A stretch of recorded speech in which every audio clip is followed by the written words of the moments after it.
In accordance with the Open Public Meetings Act of New Jersey, adequate notice of this meeting was provided on December 5th, 2025, by sending written notice and electronic notice to the Courier News and the Breeze, and posting on the website and the bulletin board in the municipal building, and filing with the township clerk. Roll call, please.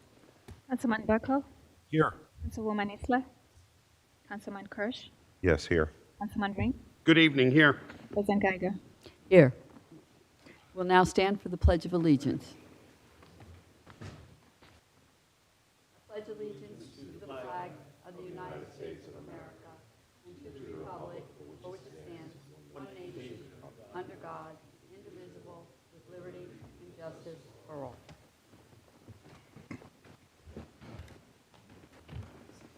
Can I have a motion to approve the minutes of June 4th, 2026 for the regular session and the closed session? So moved. Have a second? Second. All in favor? Do we need a roll call for that, right? Especially because we have. Okay. All in favor? Aye. Opposed? Minutes are approved. Township Council reports. Councilman Bucko? Good evening. Thank you very much. In the 3 weeks that have elapsed since our past meeting, I had the privilege to attend a Flag Day ceremony here at the municipal building. I believe Councilman Kirsch will give a little bit more detail on that. There was also, of course, the graduation of high school students in the past week, and also due to the reorganization of the grades in the primary, intermediate, and middle schools, more graduation of sorts of school kids going to a new school for the next year. So the not only the fourth graders moving from the primary schools to the intermediate schools, also the third graders are, and of course the from the intermediate schools, the seventh graders moving on to the middle school, but the sixth graders are also moving on to the middle school. So a lot of additional students graduated from their schools this year. I also had the privilege of marching in the Pride Parade in Asbury Park 2 Sundays ago with Director Commissioner Chanel Robinson and Commissioner Melanie Morano of Somerset County, along with, but not on the same float, Governor Sherrill. I also attended a teleconference briefing given by the Council on Foreign Relations about the Ebola outbreak and what impact it has or may have on local municipalities. Also, just prior to our meeting here, there was a Pride picnic at the Bridgewater YMCA that I was happy to attend. And I also want to recognize that Juneteenth was this past Friday. Juneteenth commemorates the final emancipation of the slaves that were still enslaved at the end of the Civil War. And, you know, as we are looking at the 250th anniversary of the founding of our country and our Declaration of Independence on July 4th, looking ahead to the next 250 years, I think that we should all pause and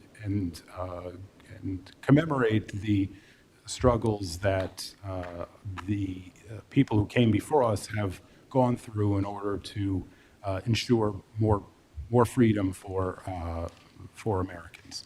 Thank you very much. Yes, thank you. Councilman Kirsch. Sorry. Thank you. Well, so one item I neglected to mention last week, so this was just before the last meeting, I attended a networking opportunity hosted by Shadowbrook Capital. The reason why that was important is several movers and shakers were there, interested in understanding where to potentially invest and where to look to locate businesses. And certainly, I continue to be an advocate whenever and wherever possible that Bridgewater be prominent on people's minds. So in that similar vein, on June 8th, this is where it's going to morph into some soccer stuff too. I attended a launch party for Flag Cities 2026. That's in coordination with the host committee for the FIFA soccer matches over at MetLife Stadium. And again, that was up in Bergen County in the in the shadows of the stadium, literally over at American Dream. But certainly being there and exchanging some business cards and the message that I delivered is Bridgewater's open for business, all across the spectrum. Retail opportunities, office, research, everything in between. So, I continue to deliver that message and have potentially some follow-ups from that. On June 12th, Flag Day was mentioned, so we now have a new Bridgewater tradition. And from approximately Flag Day until Independence Day each year, we expect to raise a Hopkinson flag on the Garrettson Road flagpole. The significance of that is that in the June-July timeframe of 1777, so just short of 250 years ago, the first American flag, again with all due respect to the Betsy Ross story, the first American flag was raised here in Bridgewater Township. That's something for us to hopefully know, or everyone to know, all of us to be proud of. So it's our hope that during that 3-week period, the 3-week period that we're in now, people will drive by, they'll see, hey, wait a minute, that flag looks a little different, I wonder why. And certainly we in Bridgewater can loudly and proudly continue to tell that story. To kind of jump out of order a little bit, the vision is to have that display between roughly Flag Day and Independence Day. Independence Day, of course, is when the much larger Hopkinson flag is retired and a new one is raised over at the Middlebrook encampment, along with a reading of the Declaration of Independence, a really nice 4th of July tradition, and that is at 10:30. I didn't bring my prop, but it's still at 10:30 on the morning of the 4th of July. So, as people are maybe planning the rest of their day, hopefully they can come join us for that. On the 19th, on Friday, I was up in Warren for the FIFA watch party representing Bridgewater. There were mayors and/or council members from a range of towns: Warren, Watchung, myself from Bridgewater. I'm sure I'm going to forget people. I believe the mayor of Long Hill was there. Certainly, good to represent the community, be a part of that. And the U.S. won that game, so maybe hanging out on the lawn in Warren is a good thing to do. And then the following day, June 20th, I was over at the mall for again a soccer celebration. Was sponsored by the New York Cosmos Community Day over at the mall, the remnants of which is still there with all the international flags. And then also that same day, I had the opportunity to welcome a new store, Rowan. They abide by clinical piercing standards. So they have nurses who perform that, doing it in a clinically proper and hypoallergenic manner. So I specifically welcome Dominique Saunders, the store manager, to the neighborhood, so to speak, and wish her well for substantial success in Bridgewater Township. The Environmental Commission met June 4th, right when we were meeting. I did not have a chance to get the download from that meeting, but I owe it to everyone, and we'll fulfill on that. And lastly, on the animal shelter, because I believe they're meeting right now as well, I know I had mentioned that they have had 3 significant improvements made. I've already talked through 2 of them, the paving and also some safety improvements in handling the animals within the shelter. They also completed a substantial interior repainting. So they continue to reinvest in the shelter, an illustration that, Bridgewater really is a community that goes above and beyond, not just for our residents, but for our four-legged friends as well. We don't just do animal control. We run what we believe to be a world-class animal shelter just over from this building we're in right now. And that's my report. Thank you. If I could just interject on the topic of our four-legged friends, it is cat license season. So if you have a cat, it is time to get your license renewed. Of course, your cat's license, yes. Licensed cats are happy cats, right? I'll go next. No, they're actually happy once I put the new license tag on them. So I had contact over the past 2 weeks with the Township Administrator, Mike Pappas, and Dickie Shrimp from the Department of Public Works. I had expressed a lot of concern regarding flyers that most residents receive weekly. They're ad flyers, and a lot of people, it seemed to me, fail to pick them up, and that could result in the flyers ending up in our stormwater drains and clogging them up. But Mr. Shrimp advised that it's not a significant problem, so that was good news. And he did not see any need for an ordinance requiring residents to pick them up or dispose of them properly. But I do want the public to know you can cancel them. I mean, if some people like them, it's great. My husband likes them because he likes to have some newspaper around the house to wrap dead fish in or whatever it is. But other people like them for the ads, but you can cancel them. If you look at the very fine print on the side of them, it does give you the number to cancel them. So that, Madam President, at the risk of interrupting you, which I've just done, I have a different solution. If I find the license plate of the person who does it, I'm contacting the police and I'm going to charge them with littering because I believe that's what it is. I believe that if people want to advertise, they can spend the money to reach you in other manners. It comes every other Thursday. Hopefully the weather is calm and clear and beautiful, but when it's not and it's rainy and windy, I believe that there is potentially a public hazard. And if I find the license plate of the person that dropped it on my lawn, I'm filing a littering charge. They do cause havoc with snow blowers too. Not that I'm speaking from experience, but something I've long thought about. And I don't know if we could actually pass an ordinance that says you can't drop them unless the person has opted to receive them. because you're talking about snow blowers. I'm saying those ad packets at the end of the driveway. Yes, I know what you're talking about, yeah. But yeah, if they drop them and it snows on top of it and you snow blow your driveway, Yeah. they get a little shredded up. Yeah.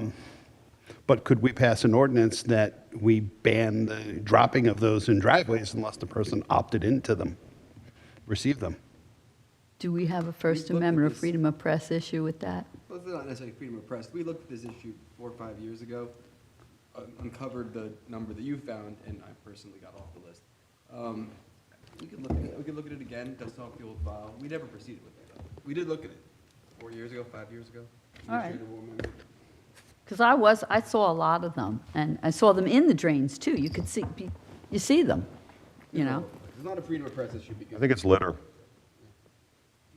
It looks like we have some consent, we have some more work to do here. All right, good.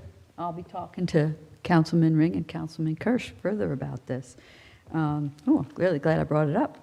Okay, but anyway, for everybody watching, please, please, please pick them up if you see them and dispose of them properly or cancel them. I attended the Flag Day ceremony, and I do want to give a special thanks to Councilman Kirsch for basically spearheading that. I also attended cleanup with the Bridgewater Youth Council at the Chimney Rock Park, and I showed up just in time for the temple cleanup at Duke Island Park for lunch. Timed it perfect. And that was also in the past 2 weeks. I attended Canada Day and the FIFA World Cup event at the official residence of the Canadian Consul in New York City with Mayor Mensch.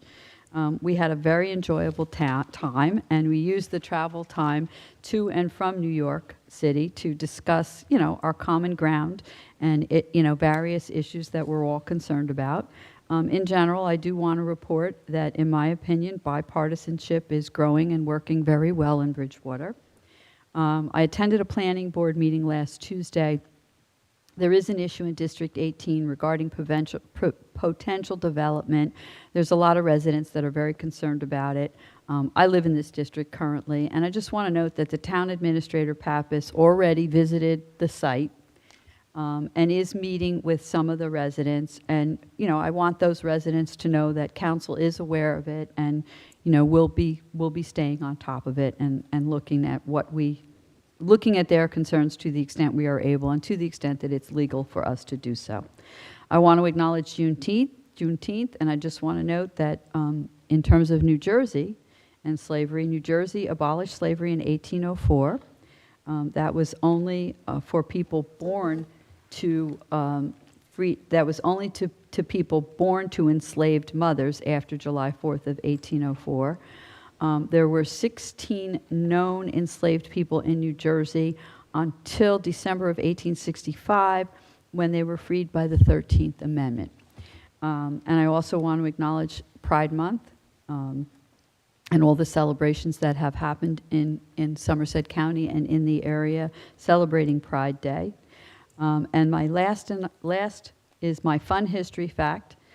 At the intersection of West Circle Drive and Middle Road is the Bulmer Farmhouse. The Bulmers were the first early Dutch settlers in Bridgewater. Robert and Marie Bulmer had 12 children. The Bulmers were, quote, staunch patriots, and all of the menfolk, as they referred to them in those days, served this country both in peace and wartime. And that's my report. Councilman Ring?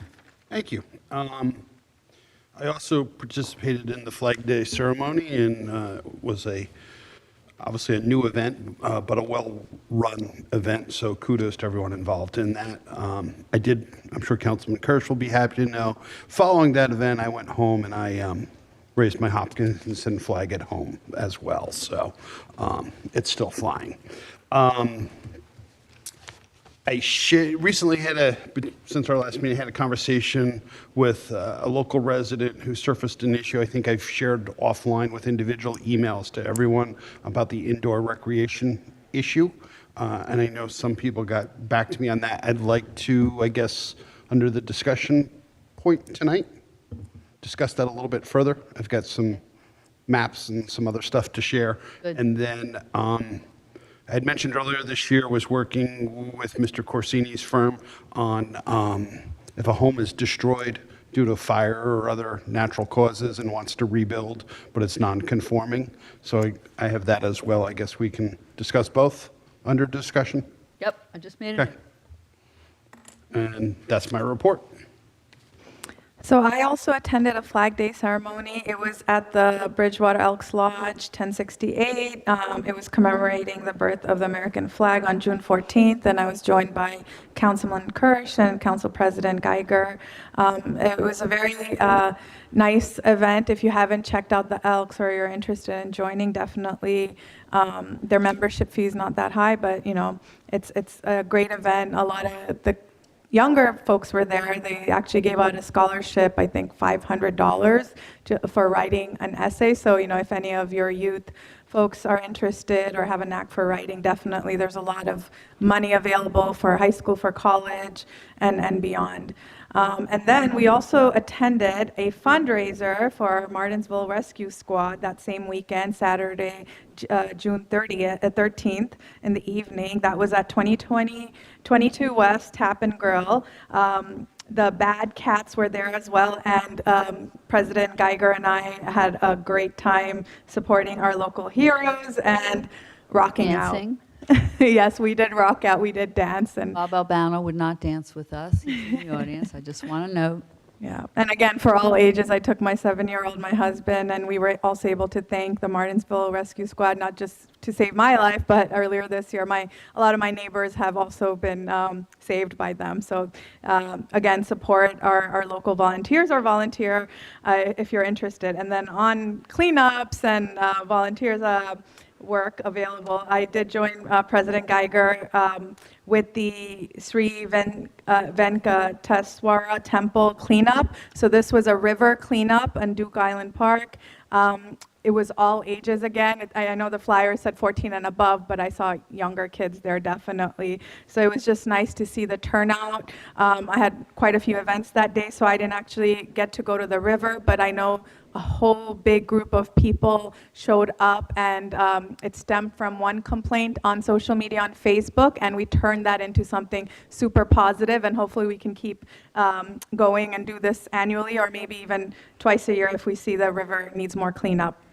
And then I was also with President Geiger at the Chimney Rock Park, like she mentioned. That was just the youth showing up, the Bridgewater Youth Council, little things that, the park is super clean. I will admit that there's a garbage can almost in every corner, recycle bins, but these little caps we found, straw wrappers, things that, we just might accidentally drop, but just being a little bit more cognizant because we have all these nice recycle bins and trash cans there already available. And then I also met the national cricket team that also plays on Chimney Rock, and they did their own cleanup. We didn't want to interrupt their very intense game. It's a lot of sports going on right now, but with the intense cricket team, we just gave them a few bags and they cleaned up on their own. But it was nice to see that we play more than all the fun baseball games going on, the FIFA, the soccer games, Knicks, the basketball game, but we also have cricket being played right here in Bridgewater. And again, the national captain, the national team was there as well. So we have a national cricket team right here. And I think that's it for local events. I did want to reiterate, happy Juneteenth. I was in Chicago on that Friday, met people from all over the country visiting that weekend for big celebrations. And then I think as quite a few of us have mentioned, it's Pride Month. Let's keep celebrating. A lot is still going on as we end this month. So thank you all again. So, Acting Mayor Pappas, your report. Thank you. I just want to add one comment about the weekly flyer deliveries. I had been a recipient of one of those as well, and I did make the phone call, and they did stop. But they come, in my neighborhood, they come real early, and I'm usually out with my dog, and the vehicle that makes the delivery, I am told, because I stopped him, takes a photograph of the home that opts out. So every week, I try to get out there to pose with my dog in front lawn to get my picture taken. That's funny. Get the license plate. Well, it's too dark. Is there anyone here from Jack's Kids? Okay. So we have a proclamation. I'm not finished. Oh, I'm sorry. Do you want to do that first? No. No. If you want to do that first, I'd be happy to No, delay. finish. Okay. I'm so sorry. I just want to ask Chief Mitzak to come forward for a moment. There have been some inquiries from Councilman Bucko and Councilman Kirsch in reference to a petition that was received regarding traffic issue. Yeah, traffic unit investigated Bogart Drive. I guess both of you had some people complain about that. I just want to give you a quick update that the traffic unit looked into that area roadway, and over the past 3.5 years, there's only been 2 reported crashes, not related to stop sign issues. One was someone struck a parked car, not in the intersection on Bogart, and the other one was a car hit a mailbox. So there was nothing to do with stop signs or speed. It was more driver inattention in that area. And then people have asked about 4-way stop signs in that area. And the traffic unit feels that a lot of times when you have 4-way stop signs, people will actually go through them instead of stop because they automatically assume like, okay, the other side's going to stop, so I'm just going to roll through this. So there's not an issue on that road that we're concerned about at this time. Do you have any questions or?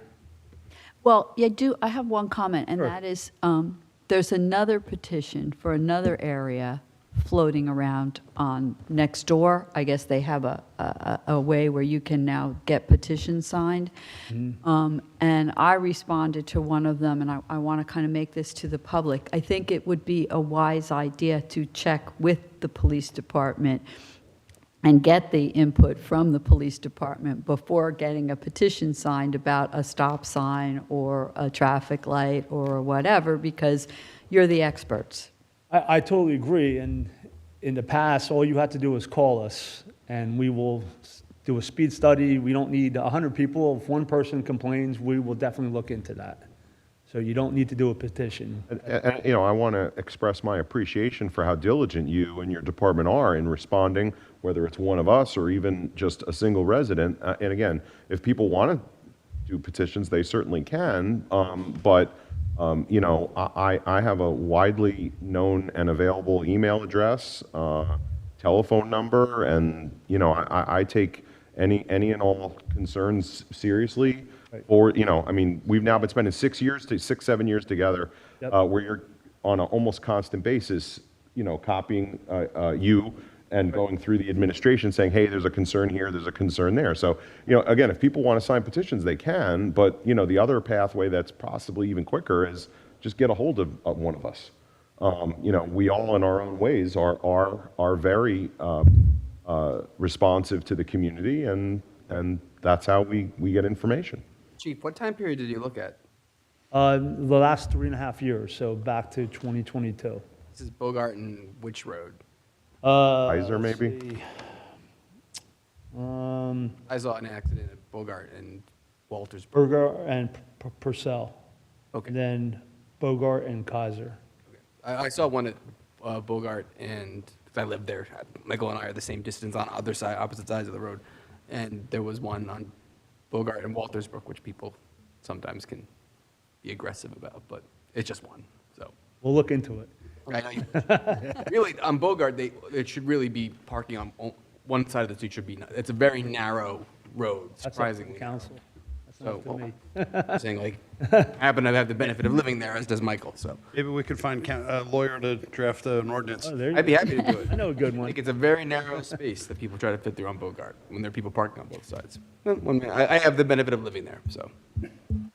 Thank you Chief. for very quickly looking into it. Do appreciate that. What is the best way for a resident, either in that area or anywhere in town, to report a concern with a traffic issue? Is it? Just call the OCR. police number, and we will, if it comes to me, I know who to give it to, or you can just call the traffic safety unit. Okay, I would definitely respond. all right, thank you very That much. was the other way that also works well, is to go through OCR, because then it gets documented and tracked. Anything else? Can I approach? Sure. I have one more item, but just give me a moment.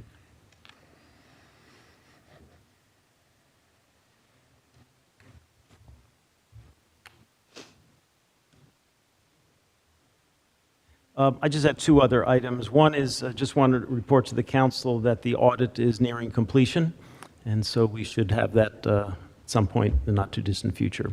The last item that I have, would like to acknowledge the vision of Councilman Kirsch and have him maybe comment on this, and also Suzanne Mader, our Director of IT and Public Information, about a banner or flag that is on that table. A number of years ago, Councilman Kirsch had a vision to update the township emblem. That's the historical emblem, which will remain there for quite some time, I think. And you can all see the emblem as appears on the screen and on the podium and elsewhere. And he had a vision to update that. And that was undertaken and completed. And as township documents, letterhead, business cards, and so forth, we're not doing away with the existing material, but in any need to print new ones, we will use the emblem. But the vision that he had was also to have a banner celebrating America's 250th anniversary.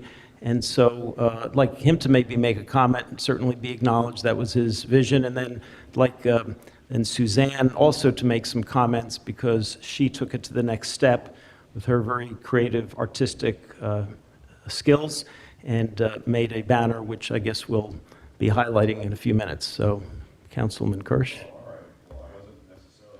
I wasn't necessarily expecting that here. I thought we were going to maybe say a couple comments outside, but we can do it right here.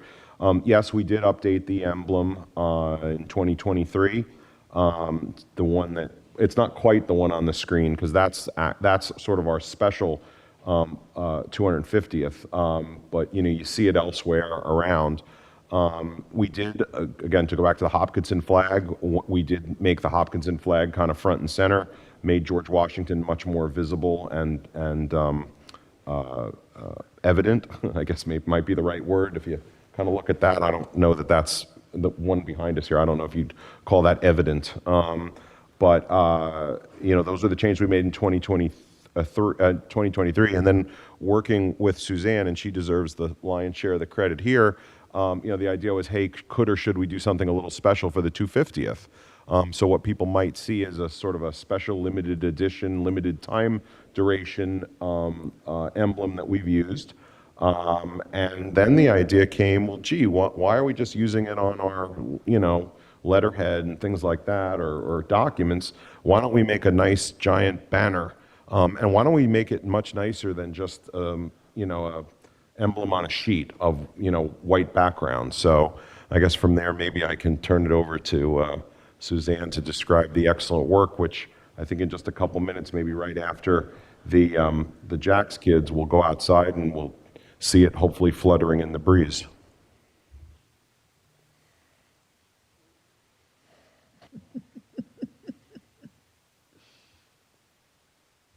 Well, thank you very much for just the opportunity to talk really briefly about this project. This was just a really special project. And when Councilman Kirsch approached me to sort of design a flag, design a banner to be able to really commemorate America's 250th birthday, I really thought less about what the flag would look like and more about what it represented, because I am privileged to have this job where I get to come to this building and tell the stories of Bridgewater every single day. And those stories are the stories of amazing elected officials. Those are stories of first responders. Those are stories of heroic police department. They're stories of our civic organizations, our Girl Scouts and Boy Scouts. They're stories of ordinary people, frankly, doing extraordinary things. And what I wanted to do was sort of capture some of that sort of in symbols. I'm a person that loves words and loves symbols. And so what you see on the flag is you see, first and foremost, the sort of red, white, and blue motif that have been the sort of guiding stars of the America's principles since its very inception. You have a white star motif that reminds us that Bridgewater is called to something much more than just local. We are celestial. There is something much bigger than ourselves at work here. And ultimately, all of these things are kind of encapsulated with that wonderful emblem that is in the center, because it reminds us that the founding principles that we think about as we think about America's 250th birthday don't live in big white buildings in Washington, D.C. They live here, in our hearts, in our town, in our community, in our neighborliness, in our friendliness, and our ability to work through disagreements and end them with handshakes, and to be able to work together for the good of this place that we call home. So I'm really privileged. I'm really excited to take a field trip. I used to be a teacher, and we're going to take a field trip outside in a couple of minutes, and that's very exciting. So thank you, Councilman Kirsch, for the amazing project, and thank you, all of you, for listening for a couple of minutes. Thank you. That was a beautiful speech. The one thing I also want to mention is that Suzanne, at the mayor's direction, has been posting on social media various thoughts, perspectives, historical information of Bridgewater leading up to July 4th. So hope you take a moment and enjoy that. Have been. And just the final word on the flag, and then I promise we're going to get to Jack's Kids. It's our intention, Suzanne, if I'm not mistaken, to fly that flag or as necessary a replacement or two for roughly a year. So, again, commemorating the 250th anniversary, which is officially July 4th, but certainly we're entitled to call it the anniversary until next year's July 3rd. So that's our intention, subject to wind conditions. Now I think we're ready for the proclamation. So how many other people are here from Jack's Kids? Would anyone like to say a word or two before we please come forward? And I'm going to hand the proclamation to Councilman Kirsch, who I understand was one of the moving forces behind this, and I thought it might be nice if you started reading it, and if you want to have other people read it, fine. If you want to read it all yourself, that's fine Well, too. no, but I'll start. I wanted you to be first. I'll start, or unless we want to recognize Well, I thought, some context yes, I first. thought we'd let you speak first. So I guess you have to write down your name and so we all know who you are, and introduce yourself and tell us a little bit more about Jack's Kids than some of us may already know. I'll just give my story real fast. I'm Deanna Nye, and tonight I am here not only as a Bridgewater resident, but as a mother and a proud Jack's Kids family.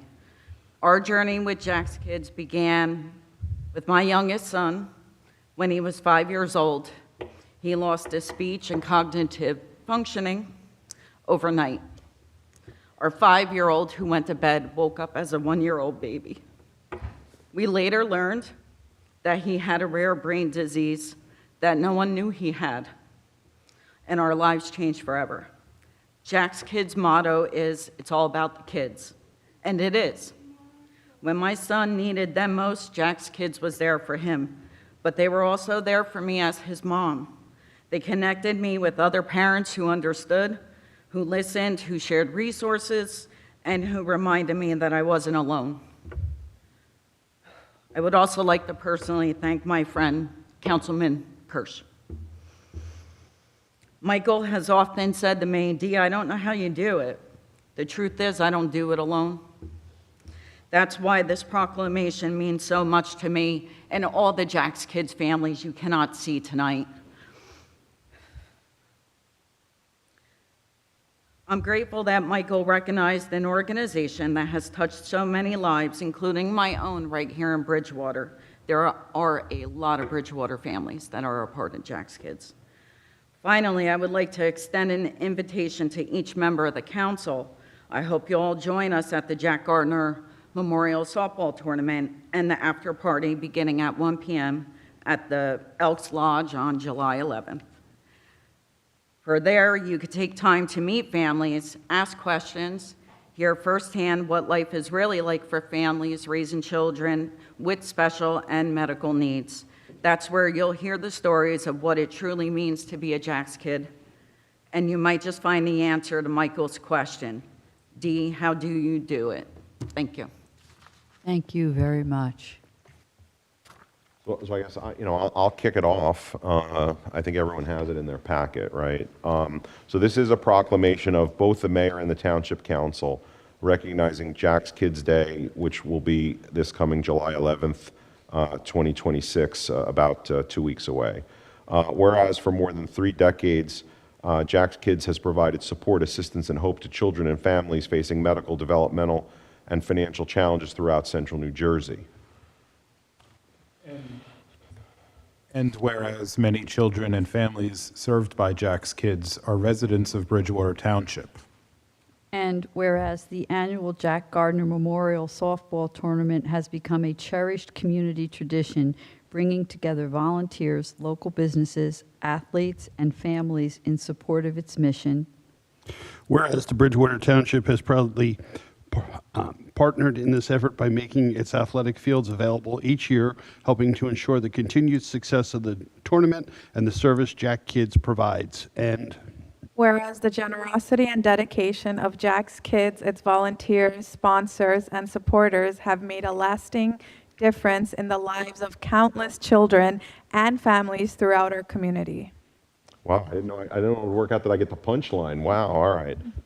So now therefore be it resolved that the mayor, Matthew Mensch, and the township council that you see here of Bridgewater Township do hereby proclaim Saturday, July 11th, 2026 as Jack's Kids Day, and encourage all residents to recognize and celebrate the positive impact Jack's Kids has had on Bridgewater families and the greater community. And as was noted, any participation that people can have on July 11th, playing softball, watching softball, coming to the Elks. It is a fundraiser, so that certainly, is also an important, a very important piece of the puzzle. So I guess, do we want to Take a picture? a couple of photos? Yep.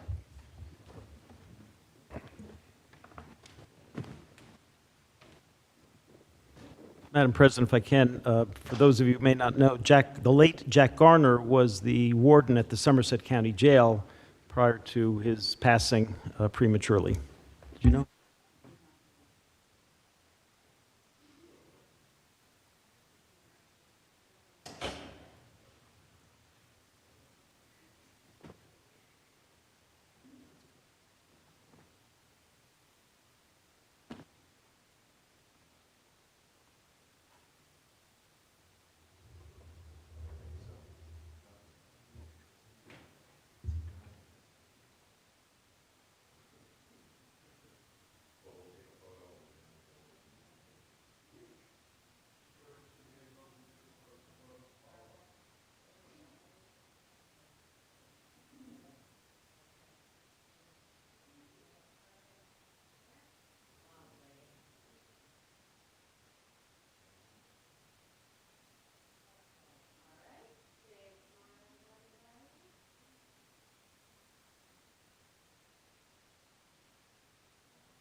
Okay, and now we're going to, unless anybody has any comments, we will adjourn for a short period of time. We will be outside. There's a picture of the flag. So the public will be able to look at the picture of the flag. People watching on video will be able to look at the picture of the flag. The rest of us hopefully will be outside successfully raising the flag.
So the meeting will now be open to the public. We'll have a motion, but an ordinance, here we go.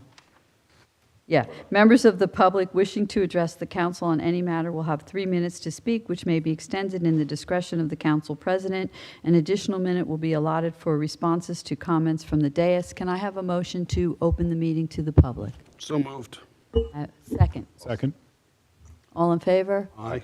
Aye. Okay. Any member of the public that wishes to be heard? Come on up, sir.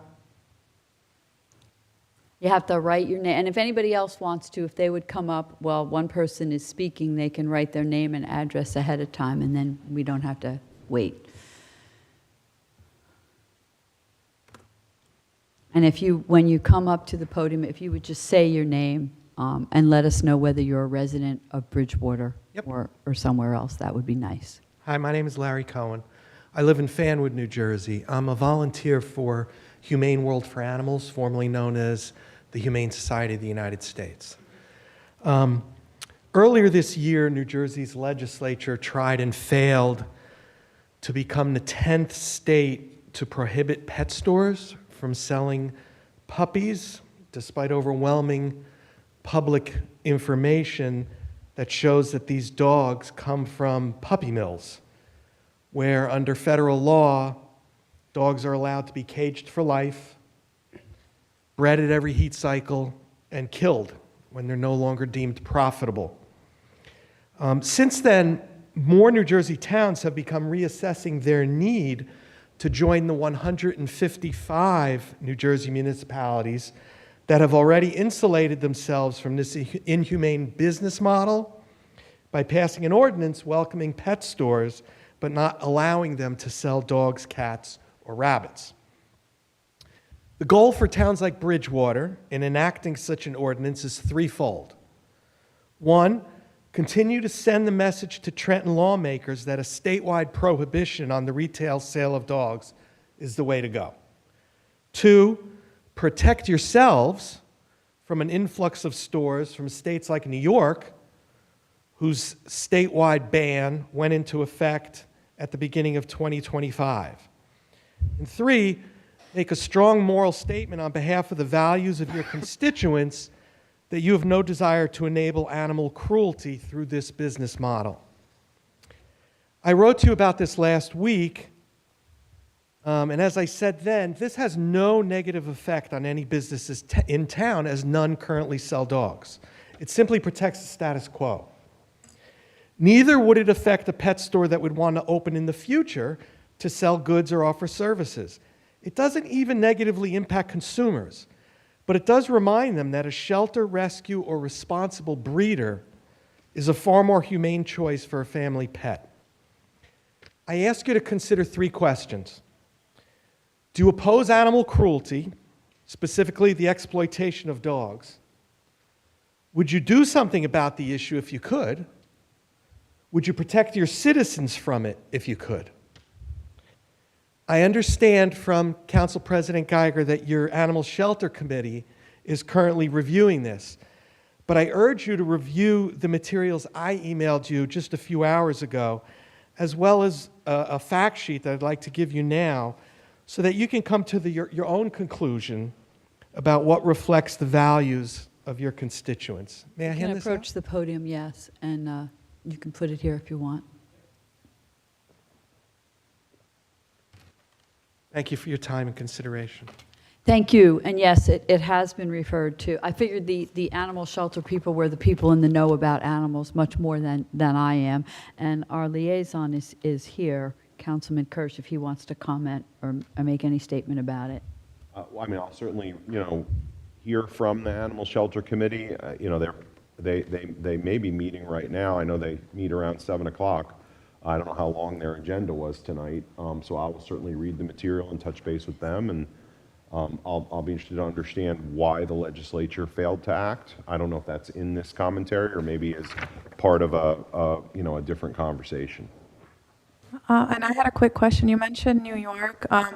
Is there a list of where else it's banned? I'm sorry? Is there a list of where else it's banned? You mentioned New York. Yeah, I could send you a list of the 155 New Jersey communities that have done it. Actually, that list includes every community in the country. But 9 states have done this. Okay. Colorado just enacted it last month. Okay, great. Thank you. Thank you very much, Mr. Cohen.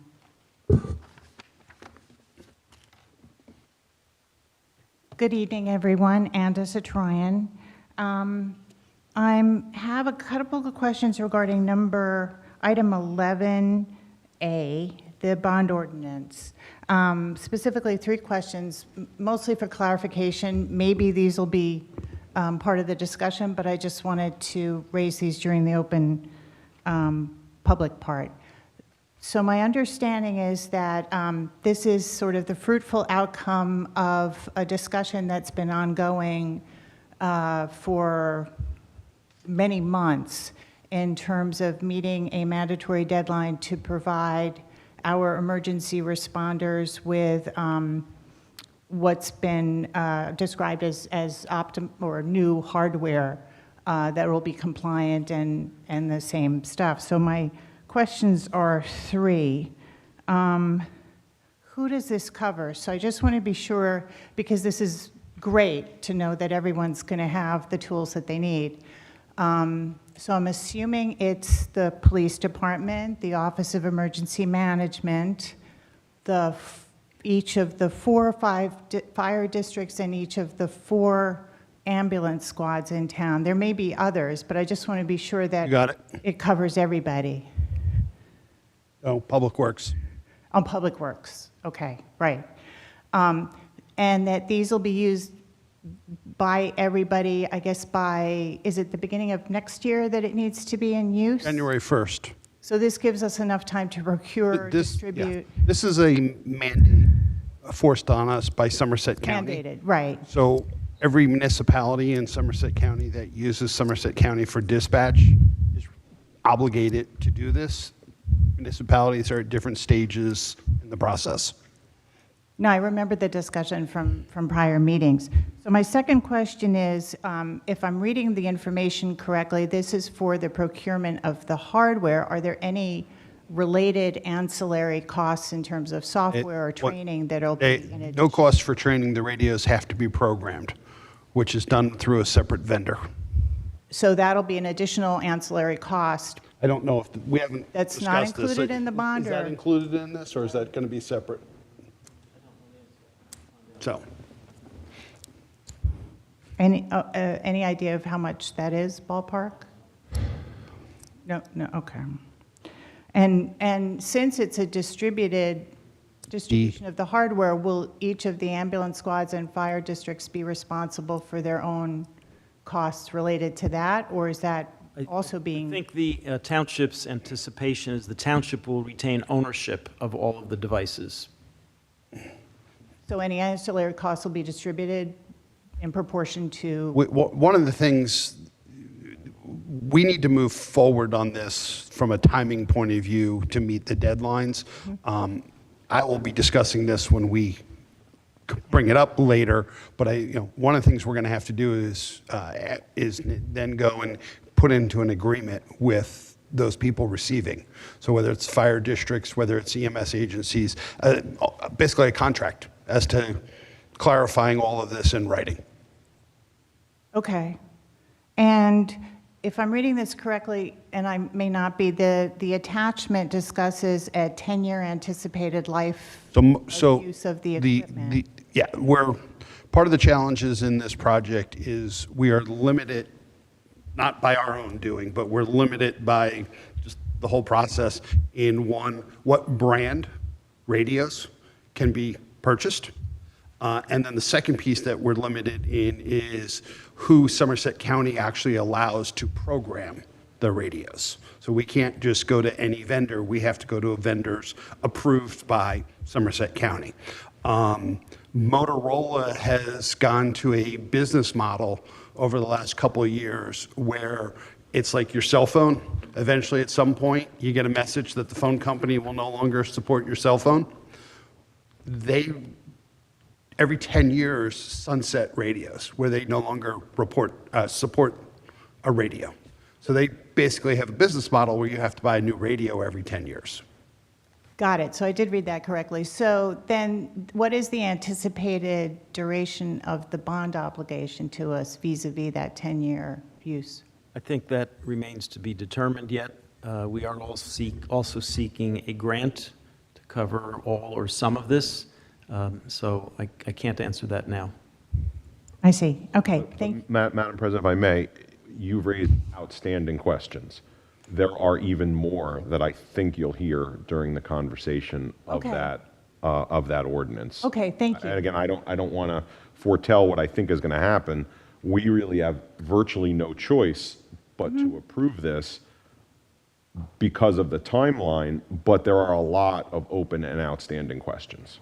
Okay, And that unfortunately, we're going to have to double back to.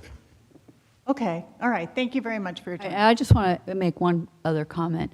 I believe, it's my understanding that the reason why we have to upgrade the radios, yes, the county has mandated it, but it is also because the current radios, there is interference sometimes. I think Councilman Ring would know more about it because he actually has one. Without getting too technical, what the county is doing is they currently have a radio system that operates, and just think of like AM, FM radios, satellite radios. They're in the 400 to 500 series band that they're operating on, and there can be interference with TV and other stations operating in that.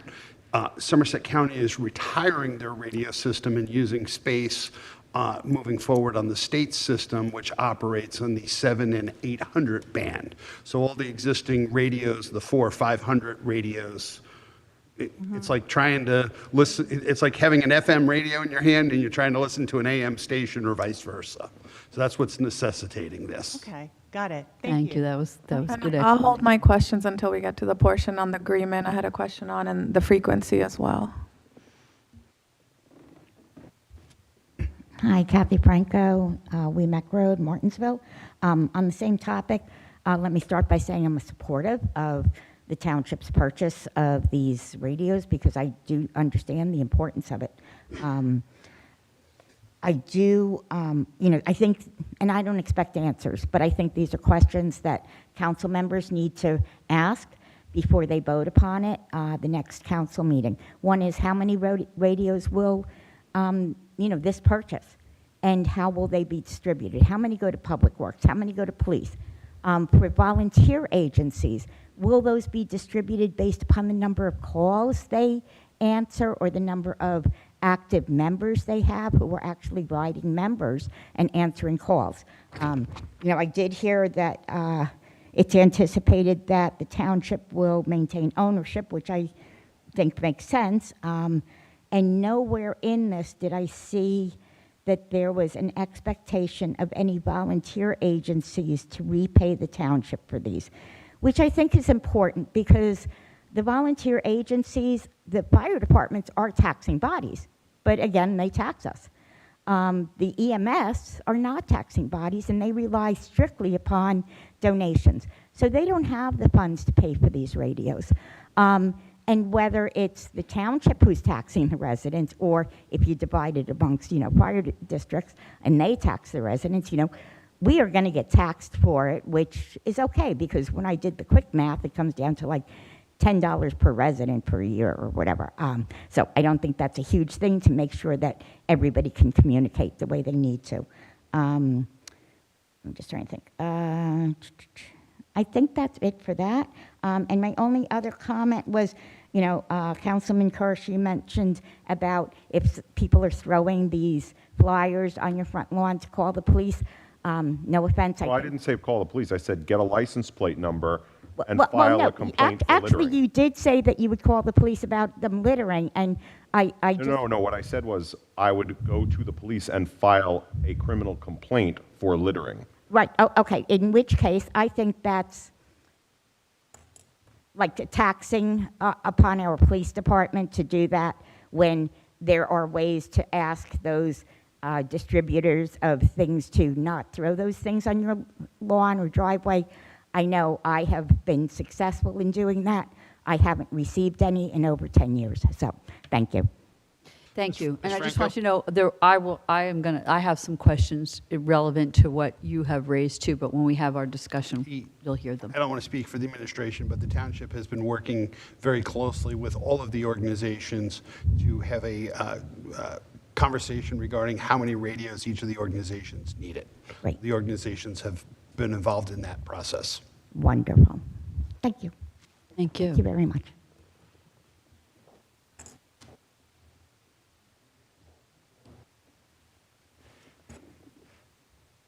Mr. Cardilla.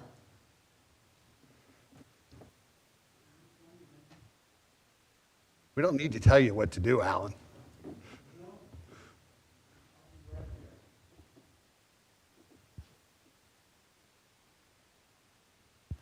Good evening. Alan Cardilla, 4 Crest Drive. More fun on that side of the podium, isn't it? No, you know, here's my notes. I wrote notes. Then I realized, wait a minute, I'm thinking like I'm over there, but I have to speak like I'm over here. So my frame of thought is a little bit different. But primary comment this evening is thank you for putting this on the agenda. You know, we're talking about our service organizations, police, fire, EMS, Public Works, and the responsibility that each organization has is to provide services for the residents of Bridgewater. So as I stand here as a fire commissioner and saying thank you for consideration of this, I think that's where my comment has to change. I have to say it as a resident of Bridgewater to allow our emergency service personnel to have the proper tools and capabilities to service every resident of Bridgewater at 46,000, unless it went up again, I'm not sure. But to answer some questions, the value of the bond is based on about 2 years' worth of work with every agency going through the equipment that they need and so forth. And I assure you that it's not based on the number of members or anything like that, or it's based on equipment and what the equipment needs are, what do the guys need to respond, how, you know, at different emergency scenes, how do they need to communicate. I know, for example, the chief in my district, there are times he's standing with 3 radios, you know, talking, and that has to be improved. You need a radio that can handle, you know, communications and be able to switch off in hand. And I will tell you that a lot of many hours have gone into this. It's not something that has been taken lightly,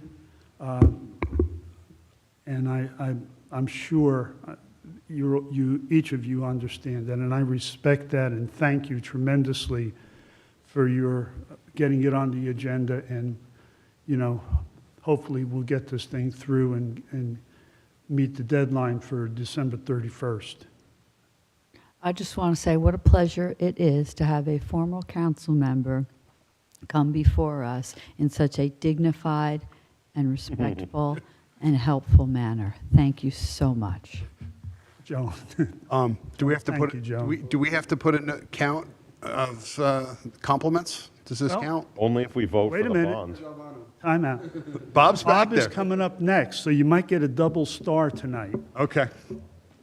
Everybody, thank you so much. Thank you. I'd just like to thank you for the work that you did previously, both on this side of the table and as your work as the fire commissioner and in working towards this. So thank you for your service. Andy, how thank you. You've been able to accomplish this.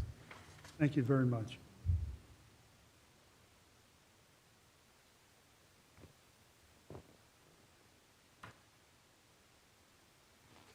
Mr. Albano? Good evening, President Geiger and honorable members of the council, honorable township clerk, honorable township administrator, and learned attorney. My name is Robert Albano. I live at 1149 Papin Road, pronounced Papen because it's a German word, named after the owner of the farm, Papen, named after the last chancellor of Germany before the Nazis took over, von Papen. Quitted at Nuremberg. Font of totally useless information. Not for me. Not you for don't me. think it's- Yeah, not at all. Anyway, I am here to express my support and thank you for the township for purchasing the radios that we need for public safety, and without them, we will no longer be able to respond. And without the support of the township, we don't have the money to buy them. So I'm here to support you, and Martinsville will work with you all in whatever you need. We have been talking about this for about a year. We are committed to using the radios and training and whatever we need to do to make it happen, and Tim knows. So, thank you. And thank you again. Again, it's a pleasure to have a former council member come before here in a dignified, respectful, and helpful manner. It truly is. I want to see the number of compliments go from 24. Thank you. Good evening. Would anyone else like to speak?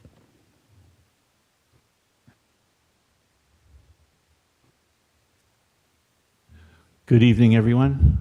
My name is Mayor Richard M. Underko from the Borough of Manville, 325 North Main Street in the proud Victory Town. We are on the Washington-Rochambeau Trail, I have see. my victory pin on, just so you know. And I come in peace tonight, no politics here, just an American patriot standing before you, as you all are American patriots up here.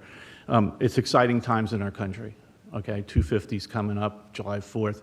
But more importantly, I don't know if you heard, they're trying to make a musical, the state musical. It's called The Crossing. And I've seen a preview in Hopewell recently, and I'm very excited about the history of Trenton and everything that went on here with George Washington and the quest for our independence and freedom. So I have some really good information about the 10 crucial days, the crossing, and also about educational stuff for the teachers that could spread the word about our history. There's so much history here that I was unaware of, and I just think it's really exciting times to try to unite everyone in a very difficult situation in our country, politically wise, but we should all unite under patriotism, love of our country, and love of flag. And I want to give a shout out to the DPW director. He lives by me. He's going to be maintaining the grounds where they're going to read the Declaration of Independence off of Vossler Avenue. I believe it's technically Bridgewater or Bound Brook. I'm not sure. Technically, it is Bridgewater. Okay. And they've been reading it there since 1895. It's the 132nd consecutive year, and I will be there because it's a great ceremony. I hope all you can attend because students are going to be reading it this year as they did in the past. And I had 2 students from Manville who are going to help read the Declaration that day. So with that, I just want to say, everyone have a safe 4th. Hopefully the fireworks in Bridgewater aren't as bad as what goes on in Manville. I'm trying to get my residents to knock it off with the illegal fireworks. Hopefully don't burn down a house. But it's been crazy, Michael. Other than that, have a safe 4th, and God bless America. And if I could leave this with you, maybe. Absolutely. Clerk. Thank you. And I mean, we are just batting 1,000 here. We now have a 3rd dignified dignitary before us. And I want to say, Manville was the first town to become a victory town. And I used the picture of the plaque to suggest that it would be good if Bridgewater also became a victory town. It was helpful, because when you see the picture of the plaque and how beautiful it is, I think it was inspirational. So thank you to Manville. Thank you. And I was doing double duty tonight. I was a board member for the shelter board. Yeah, and I was going to mention that. Our shelter board has a combination of representation from Bridgewater and Manville based on our years-long successful partnership, and Mayor Underko a roll up your sleeves, hands-on kind of mayor. He is the one of two representatives. Yeah, well, there's two board members, and I'm the alternate, and Yeah. both board members couldn't make it this evening, so I filled in. Every time I go, you're there. So he takes a hands-on approach for Manville's participation in the animal shelter. And I just want to give a shout out to your borough attorney here, your township attorney, Chris. It's been nice seeing you, Chris. Have a good night, everyone. Thank you. Mayor, if you could just sign to your right. There you go. Chief? Boy, we are just getting it. All the dignitaries. Again, in honor of this great country and the celebration of about 250 years, the police department redesigned our patch that I'm going to provide everyone here tonight, up here. Again, it's in honor of 250. Our officers will be wearing this patch from now until December 31st, and then it will be decommissioned and part of history here. So, have a copy. Boy, we even get prizes and presents. So when we were doing the flag before, I was going to mention this because I've seen some of the officers wearing it. And as you can tell, it's a pretty neat looking patch, but the chief decided to up it one. And Thank you. The chief personally designed this. Wow. So he is now Yeah. runner-up to Suzanne, artistic design. Suzanne, me and you. Thank you. thank you, chief. Thank you, Chief. That's great. Seeing no one else, I move to close public comment. I'll second. All in favor? Aye. All right. So now we're moving on to the public hearing and final action ordinances. An ordinance amending Chapter 206 entitled Vehicles and Traffic, Article XVI, Traffic and Parking in Public and Semi-Public Places pursuant to NJSA 39:5A-1 of the Municipal Code of the Township of Bridgewater, County of Somerset, State of New Jersey, so as to add a new Section 59.3 entitled Starbucks, 1298 Route 22. This is, I believe, to allow our police officers to patrol that and police it to the extent they need to. Enforcement action. Take enforcement action. Thank you. Can I have a motion to open it to the public? For So moved. I'll second. All in favor? Aye. Aye. Aye. Aye. Is there anyone from the public that would like to comment on this ordinance? Seeing none, I make a motion to close public meeting on this ordinance Move to final action, subject to any discussion. and move to final actions. Well, we're going to discuss it too, right? Correct. Our discussion. And move to final action subject to any discussion by council. Second. All in favor? Aye. Aye. Aye. So is there any discussion? If I may, the Section 1C, the penalty is not more than $500 or imprisonment for a term not exceeding 90 days unless provided by New Jersey statute. Is there currently a New Jersey statute that would? So Title 39 is the state motor vehicle code. And when you're issued a violation for that, judges have certain, depending upon the charge, there's state guidance on penalties. Right, specifically, my question is what would that be? It's going to vary depending upon, if you're getting a speeding ticket, running a stop sign, to reckless driving. This ordinance basically allows, it allows the police department to enforce any motor vehicle ordinance under Title 39 on Starbucks property. So Okay. it could be a parking ticket, it could be a reckless driving to drunk driving to speeding to running a stop sign. More importantly, it could be not following posted signs and making illegal turns out of the parking lot, trying to dodge to 287. That's important. So it's going to vary depending upon what their ticket is issued for. Okay. Is there any further discussion?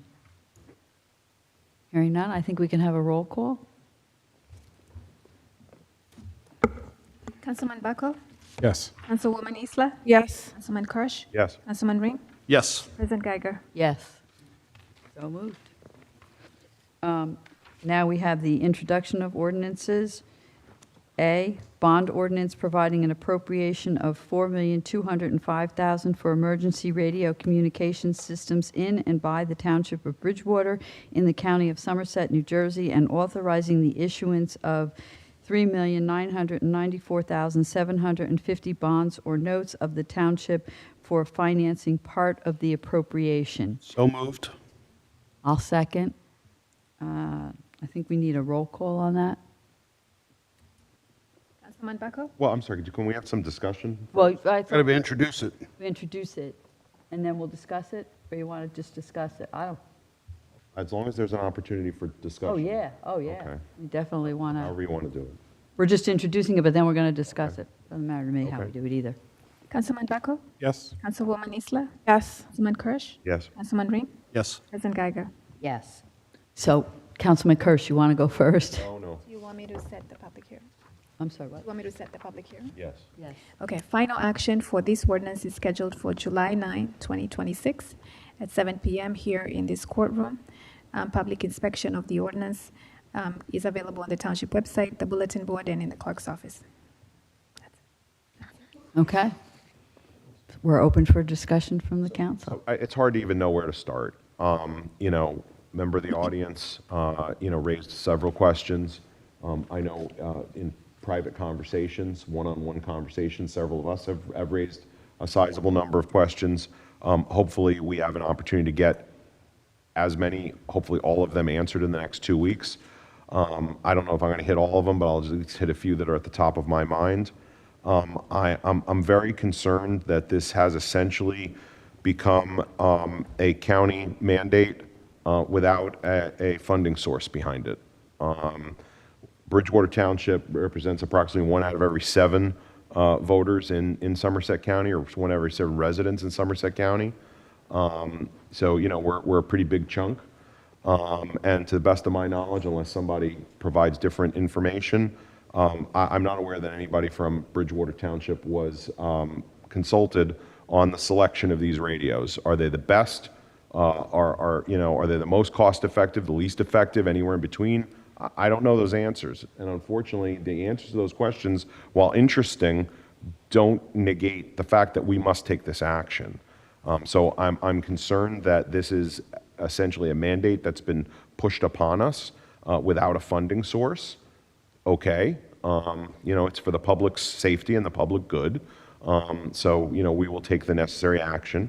I am interested to know what the interplay will be potentially with the fire districts because they do have taxing authority. Now, again, I don't know where that's going to end up. But I am concerned about continuing to put our first responders, both paid and volunteer, in a position to be successful. We all talk frequently about how much we appreciate our volunteers, and we truly do. Well, here's an opportunity for us to make sure that they are equipped with what they need. And again, this is what we're told to buy. Another open question we have is, well, what about the programming? Is that included? Is it not included? Who does it? How is it done? When is it done? There are so many open and outstanding questions here.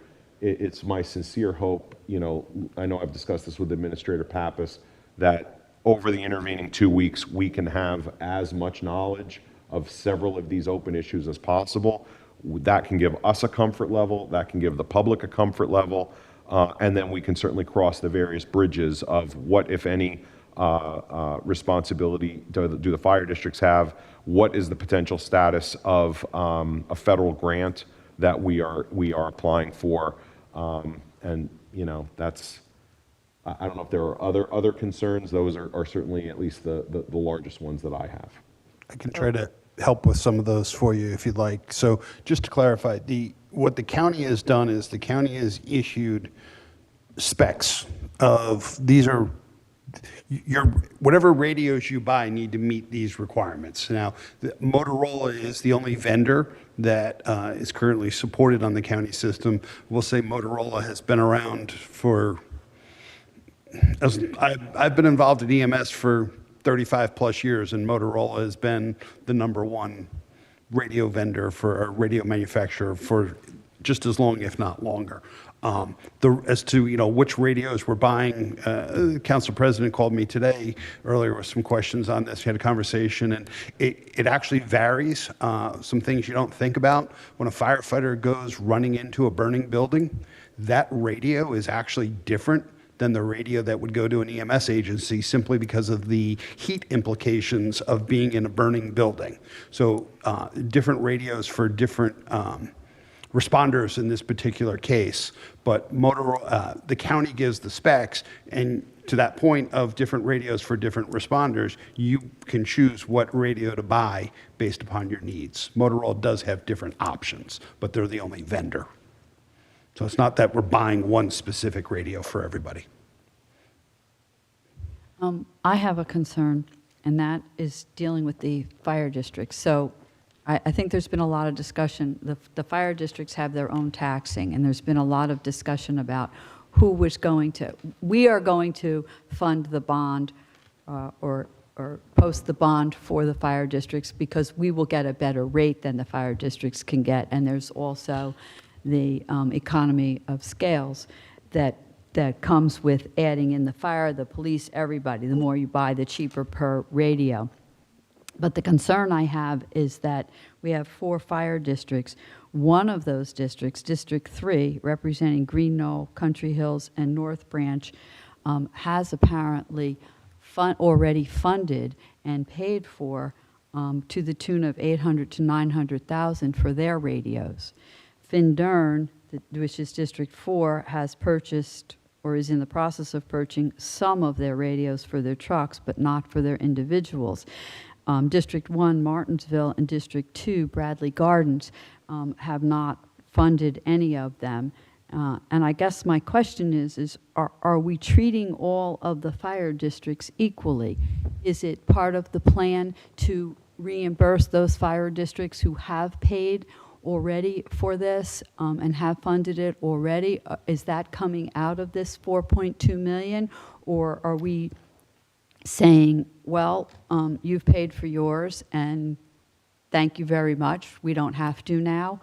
I just am concerned that we treat all the fire districts equally in terms of whatever their fair share of the responsibility is. We shouldn't favor one fire district over another, and I don't know if anyone on this podium can answer that question at this point, or if that's something to be discussed in the future. I think we need to know, as Councilman Cordilla said earlier, former Councilman Cordilla said earlier, this has been a 2-year project with multiple meetings and stuff. So I think to answer the question of how are we handling fire districts that gone and already purchased stuff, I think we need to understand more of the who, what, when, or whys, and hows. Fair enough. Does anyone else is there any other further discussion? Yeah. So my questions are on some of the things that the public and some other folks have already touched. So the agreements, definitely, is that going to be something that'll be available? It'll be with each agency, so I'm imagining a lot of different agreements. But will that become public, since we had members of the public asking questions already?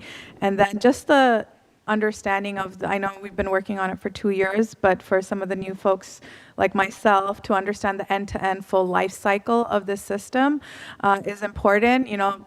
This is a new frequency. It's great we're upgrading. Our emergency teams need this 100%, but we know, I don't know if anyone's ever called me. I know some people see that I live in a dead zone. So have these been tested in those dead zones of Bridgewater? What is this long-term frequency capacity? So, I think just a little bit more on the technical side, so then we can really stretch this this bond and the commitment for long-term use. And then also the maintenance obligation. So hopefully that will be part of those agreements. And again, the public has expressed interest, so would that be, become a public information as well? Is there any further discussion? There's two items that I have some concerns with. One is that we have this letter from the Somerset County Department of public health and safety, I guess essentially introducing the need to move to this new system. And it was previously said that the vendor end of lifes their radios around 10 years. I do note that the letter is from 2023.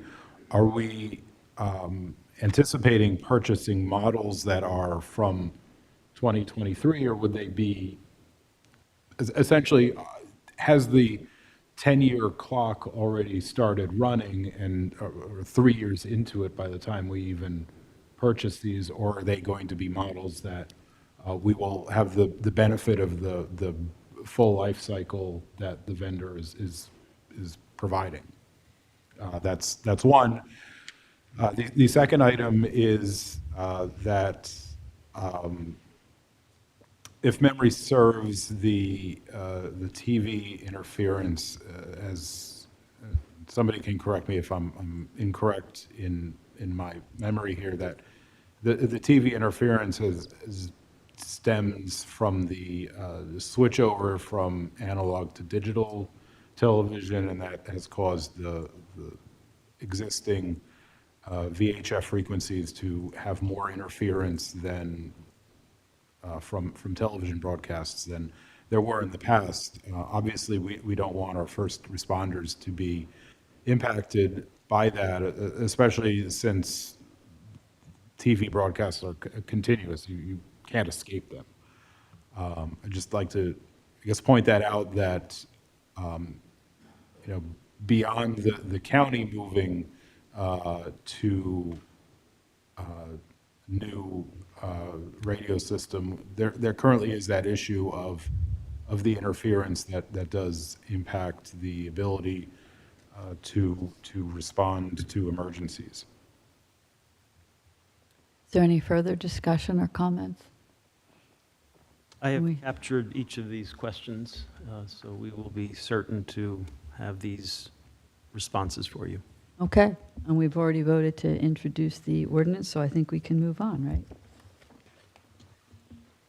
Okay, so B, bond ordinance providing an appropriation of $1.9 million for various road improvements, including but not limited to Country Club Road, Ardsley Lane, Goldfinch Drive, otherwise known as NJDOT FY 2025 Municipal Aid Project, Van Vechten Drive, and South Avenue, otherwise known as NJDOT FY. What does FY stand for? Do you know? Fiscal Councilman? year. Okay, fiscal year. 2024 Local Transportation Projects Fund Project, and Garrettson Road, New Jersey DOT fiscal year 2024 Safe Routes to School District preliminary engineering, including curbing, milling, paving, drainage, and other miscellaneous improvements and various road overlays throughout the township, in and by the township of Bridgewater in the county of Somerset, New Jersey, and authorizing the issuance of $1,805,000 bonds or notes of the township for financing part of the appropriation. You want to have discussion first? Is there any discussion? Let's do it that way, and we'll try it both ways. Is there any discussion on this, on the introduction of this bond? Well, I mean, I'll kick off unless someone else prefers to. So I think we've all, had discussion on this. It is work that we typically do in a very cost-effective manner, because we are, essentially taking advantage of the availability of state funds. That does require, though, that we lay out the money, and our failure to do so results in our not getting these improvements. Typically speaking, this is a component of a larger road program. This year, that piece happens to be $1.9 million, but in my mind, unless Mr. Pappas corrects me, we can likely expect to see that reimbursement well before we go to a longer-term, more permanent bonding solution for this money. So we do need to pay interest on it. It's not free. It's not free money, but it would be anticipated that this would be a limited duration investment to raise $1.9 million.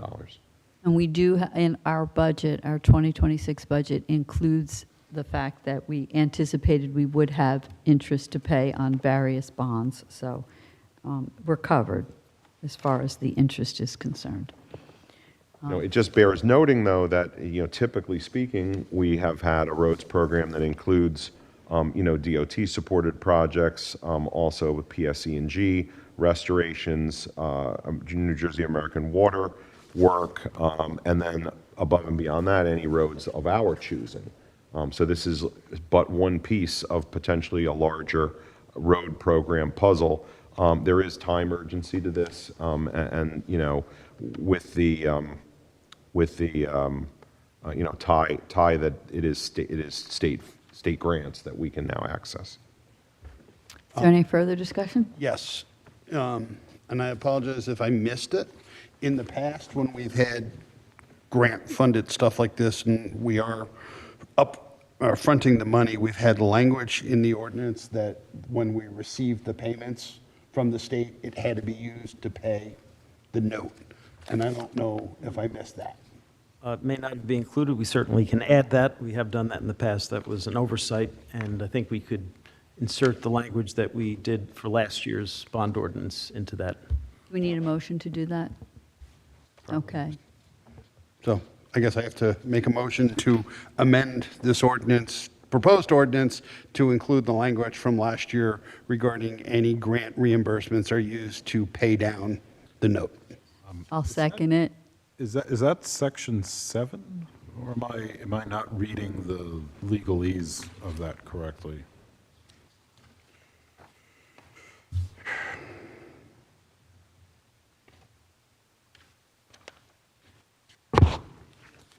Okay. All right. Like I said, I apologize if I missed it. You can withdraw your motion. I'm going to withdraw my motion. Well, to be fair, it doesn't say, literally the money received in grants will pay down the bonds. It does it in very... Yeah, but it does say Very any funds or lawyerly, grant monies, yeah. it's monies received for the purposes described in Section 3 of this ordinance, and Section 3 describes the work. So it's close enough? Yes, Section 3 says the improvements hereby authorized, Yeah. and which is in the title. So if we're authorizing, yeah, I'm comfortable. Okay. Is that the correct interpretation of it, I guess, is my question. Counsel.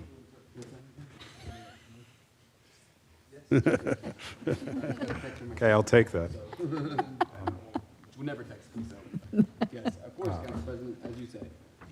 And one other item I just like to bring up is, if my math is correct, minus the grants, that would leave $493,589 of principal, which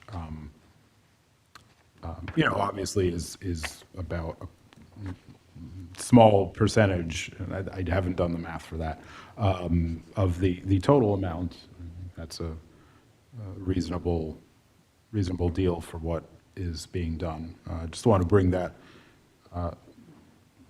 up and make it clear that the grants, as much as it does cover of the approximately 1.9 million, it doesn't cover 100% of it. So we do have some remaining balance, or we will. That's fair enough, right? We're paying for some of it. State's paying for most of it. Any other further comments? Then can we have a roll call on introducing the ordinance? Did we get a motion? Motion. Oh, we have a motion to introduce the You ordinance. have one, so moved. Second? Can we have a roll call, please? Councilman Buckle? Yes. Councilwoman Isla? Yes. Councilman Kirsch? Yes. Councilman Ring? Yes. President Geiger? Yes. Final action for this ordinance is scheduled for July 9, 2026 at 7 p.m. here in this courtroom. Public inspection of this ordinance will be on the township website, the bulletin board, and in the clerk's office. Okay. C, and there's going to be some discussion on this one, I believe. bond ordinance providing an appropriation of $2.5 million for various drainage improvements, including but not limited to Spring Run neighborhood area, 1024 Brown Road area, Brown Road/Carteret Road area, and other miscellaneous drainage improvements throughout the township in and by the township of Bridgewater in the county of Somerset, New Jersey, and authorizing the issue of 2,375,000 bonds or notes of the township for financing part of the appropriation. So let's open that up for discussion. I hate to throw it to you, If no Councilman one else wants Kirsch, to start the again, discussion, I will. but I know you have comments. I don't think there's any question that the administration and everyone on this dais want to fix the known flooding hazards in town. That is not an issue, and nothing that you hear should question your belief in that statement. There is, though, I think, some difference of opinion on exactly how to handle this and exactly when to handle this. I, for one, believe that we need to do a little bit more homework on this. I think, and I intend to make a motion to table for the purpose of spending the next 2 weeks answering some very significant open questions that I know I have, and perhaps some of my other colleagues do too. One of the biggest concerns that I have is that this is critical. There's no question. So are many other things that we are going to be asked to bond this year. So, I was comfortable taking the action on the radios. I was comfortable taking the action with the state-related funding. On this one, I think we need to spend some time to understand both the interplay within this, the specific list. I'd like to understand the interplay between what is being called the 1024 Brown Road area and the Brown Road Carteret Road area. I'd like to understand that better from an engineering and from an investment standpoint. And I would like to make sure that we understand what are our other critical bonding needs so that we can have a coordinated plan, potentially a prioritization conversation, potentially the possibility of dividing this over a 2-year period. Some people might hear that and say, how dare you? These people are experiencing flooding hazard every day. Well, this has been like a 20-year condition. So I'm simply saying, let's take 2 more weeks and let's make sure that we have a coordinated plan, make sure that we make the right decision, and for the sake of solving a 20-year problem, let's not essentially be penny wise and pound foolish with our time. So, after discussion, I will make a motion to table with the intention of really rolling up our sleeves over the next 2 weeks, talking to bond counsel, talking to our bond advisors, talking with administration, and really understanding what we anticipate to be the full capital program for 2026. Yeah, and I just want to comment, Councilman Kirsch and I have had many discussions about this, and I think the issue is not whether or not we're going to ultimately correct the problem. The question is, how do we do it in the best way, both from a safety perspective and a financial perspective, safety being first, and obviously financial being second. And I think that's really the issue. And do you want to, and I am going to, I would like to, and I believe you can correct me if I do this improperly, but I would like to appoint a special committee of Andrew Bucko and Councilman Bucko and Councilman Kirsch to specifically work with the administration over the next 2 weeks to study this, whether the motion to carry it is passed or not. Either way, I'm going to ask Councilman Bucko and Councilman Kirsch to look into this as much as they can over the next 2 weeks. Is that acceptable to you, Councilman Bucko and Councilman Kirsch? Well, at the risk of creating more work for myself, perhaps instead of tabling a motion to table, we should have a motion to refer this to said committee. Are you moving that motion? Are you making the, Yes, you're making the motion? it sounds like I am. But do we need it? Councilman Kirsch, do you have I a, just want to make sure that Okay. Mr. Corsini agrees with that. He says, we don't need it, we can do it, but we don't need a motion. However you want to handle the procedure, I don't have a strong opinion. You like to handle it that way procedure, I think it's a distinction, not a difference. So, well, so if that's the motion, Councilman Buckle likes to make that motion, or someone, I have no issue with that. All right. I think you could also just do it, but if you want to do it that way, that's perfectly Well, we fine. could flip a coin. well, if you want to do it by motion and you'll motion Mr. it. Pappas has a comment. I guess I have a question. Is there a time limit or a time period within which this will be brought back to the council? It's my distinct preference to have as many or all of the open questions resolved in time for us to meet in 2 weeks, bearing in mind there's holiday in there and, you know, and potentially some other impediments. Are we looking to do the work this year? There's a possibility that there could, some of this could require DEP permitting. The council did last year authorize the engineering design for each of these projects. I thought, so the engineering work's done. Almost, it's almost done. Yeah. So I guess I just would like to prepare for council questions. I think it would be helpful if the council would provide questions as soon as possible. So then, whenever we would have a meeting, I'd have the right people there and be able to have the information that you're requesting. Certainly, you may have other questions when we meet, but I think that would be more productive. I will commit, again, I'm looking at Councilman Bucko. We haven't rehearsed this, but I think we're of a similar mind.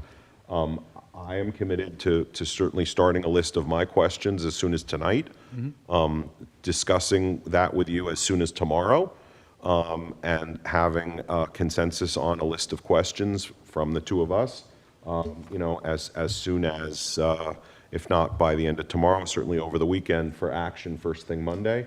And I will certainly make myself available as, you know, as much as possible, you know, whether it's to speak with you, whether it's to speak with our bond counsel, whether it's to speak with our bond advisors. You know, really what I'm alluding to here is I want to make sure that we are headed toward an overall capital plan that makes sense from a fiscal standpoint.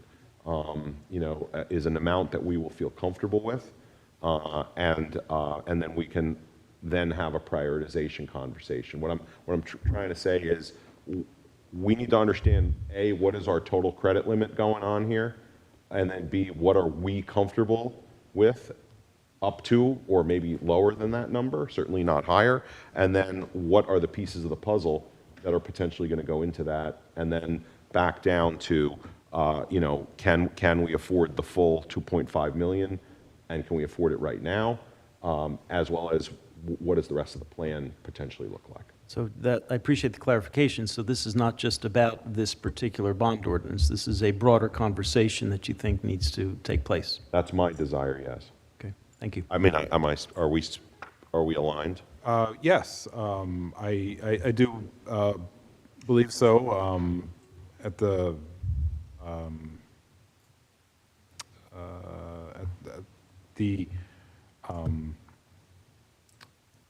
I think we should also discuss the balance of the anticipated capital requests and look at them all together and decide what the appetite is for that for the rest of the year, and also what the capacity is to accomplish that before the end of the year.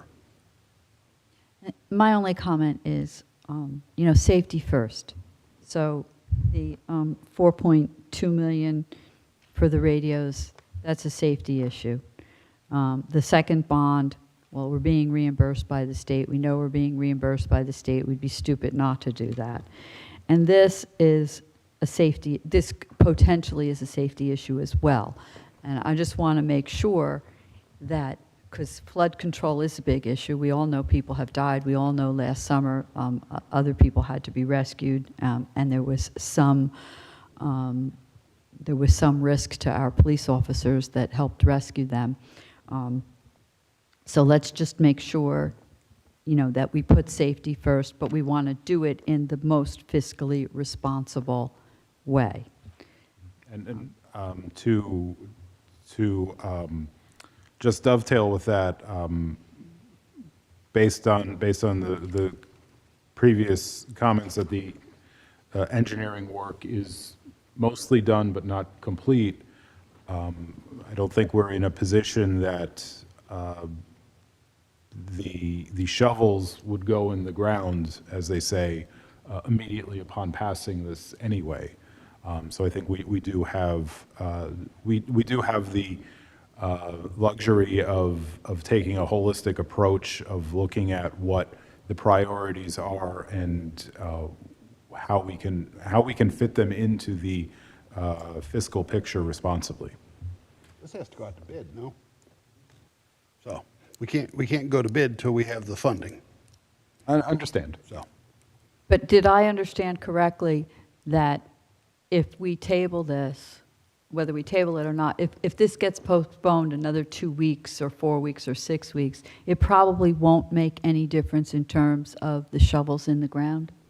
well, no, I heard we could try to do so. We could potentially be doing some work fairly soon. Some of this is going to require DEP permitting, and how quick that happens is outside of our control. So how quickly we pass But this, But there is some work that can be done relatively quickly.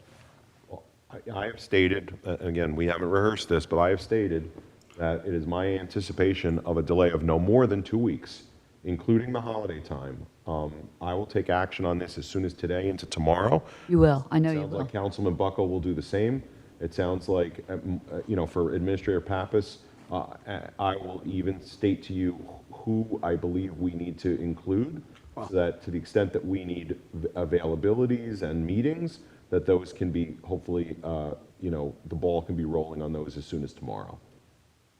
I mean, basically, what I'm seeking is a conversation with our bond counsel, our bond advisor, so that we can understand, what is our maximum comfortable credit limit here, and I think that will inform us. My concern is that we've already committed to 4.2, we've committed to 1.9, even if it's only short term, so that's roughly 6.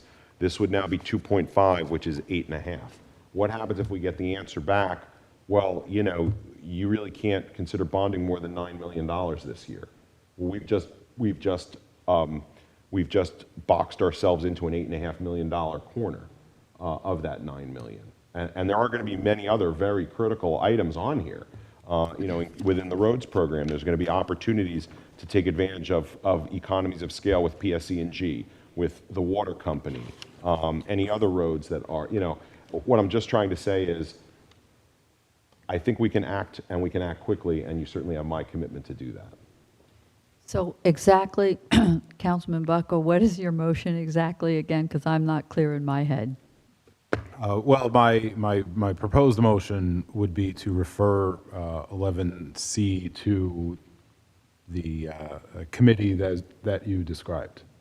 I don't know if we have a name for such committee. Are we willing to put a time frame on that?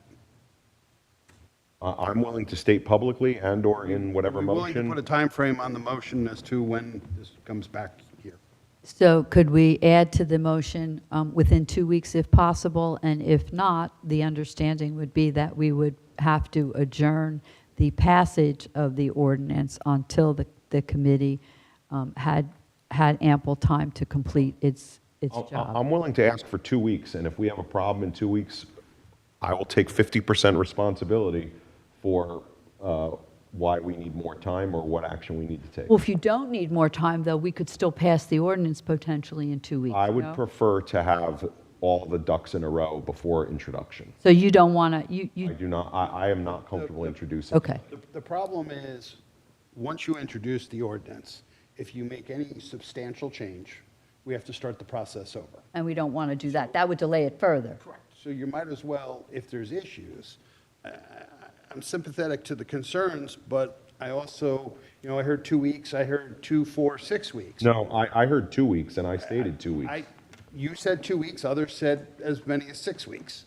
So if there's a timeframe tied to this motion that there will be a full report back in 2 weeks, I have a little more appetite for it. If we're referring it to a committee with no timeframe, I don't know that I support it. Well, then amend the motion to report back by, what would 2 weeks be from? July 9th. July 9th. Yeah, and this committee will also look at the engineering aspect, because there are engineering.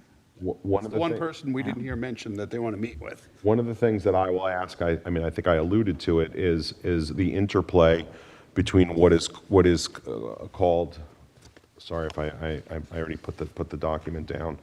I'd like to understand the interplay between 1024 Brown Road area and Brown Road / Carteret Road area. I'd like to understand from a expense and from an engineering standpoint, how are those related or unrelated to each other? Yeah. So yes, that is, I believe, part of the scope. Okay, great, thank I you. would like to understand the scope of work for everything as described in this. And so I think there's really a combination of motions here. One is to table the discussion to give the committee 2 weeks' time, at which point the ordinance could be reintroduced.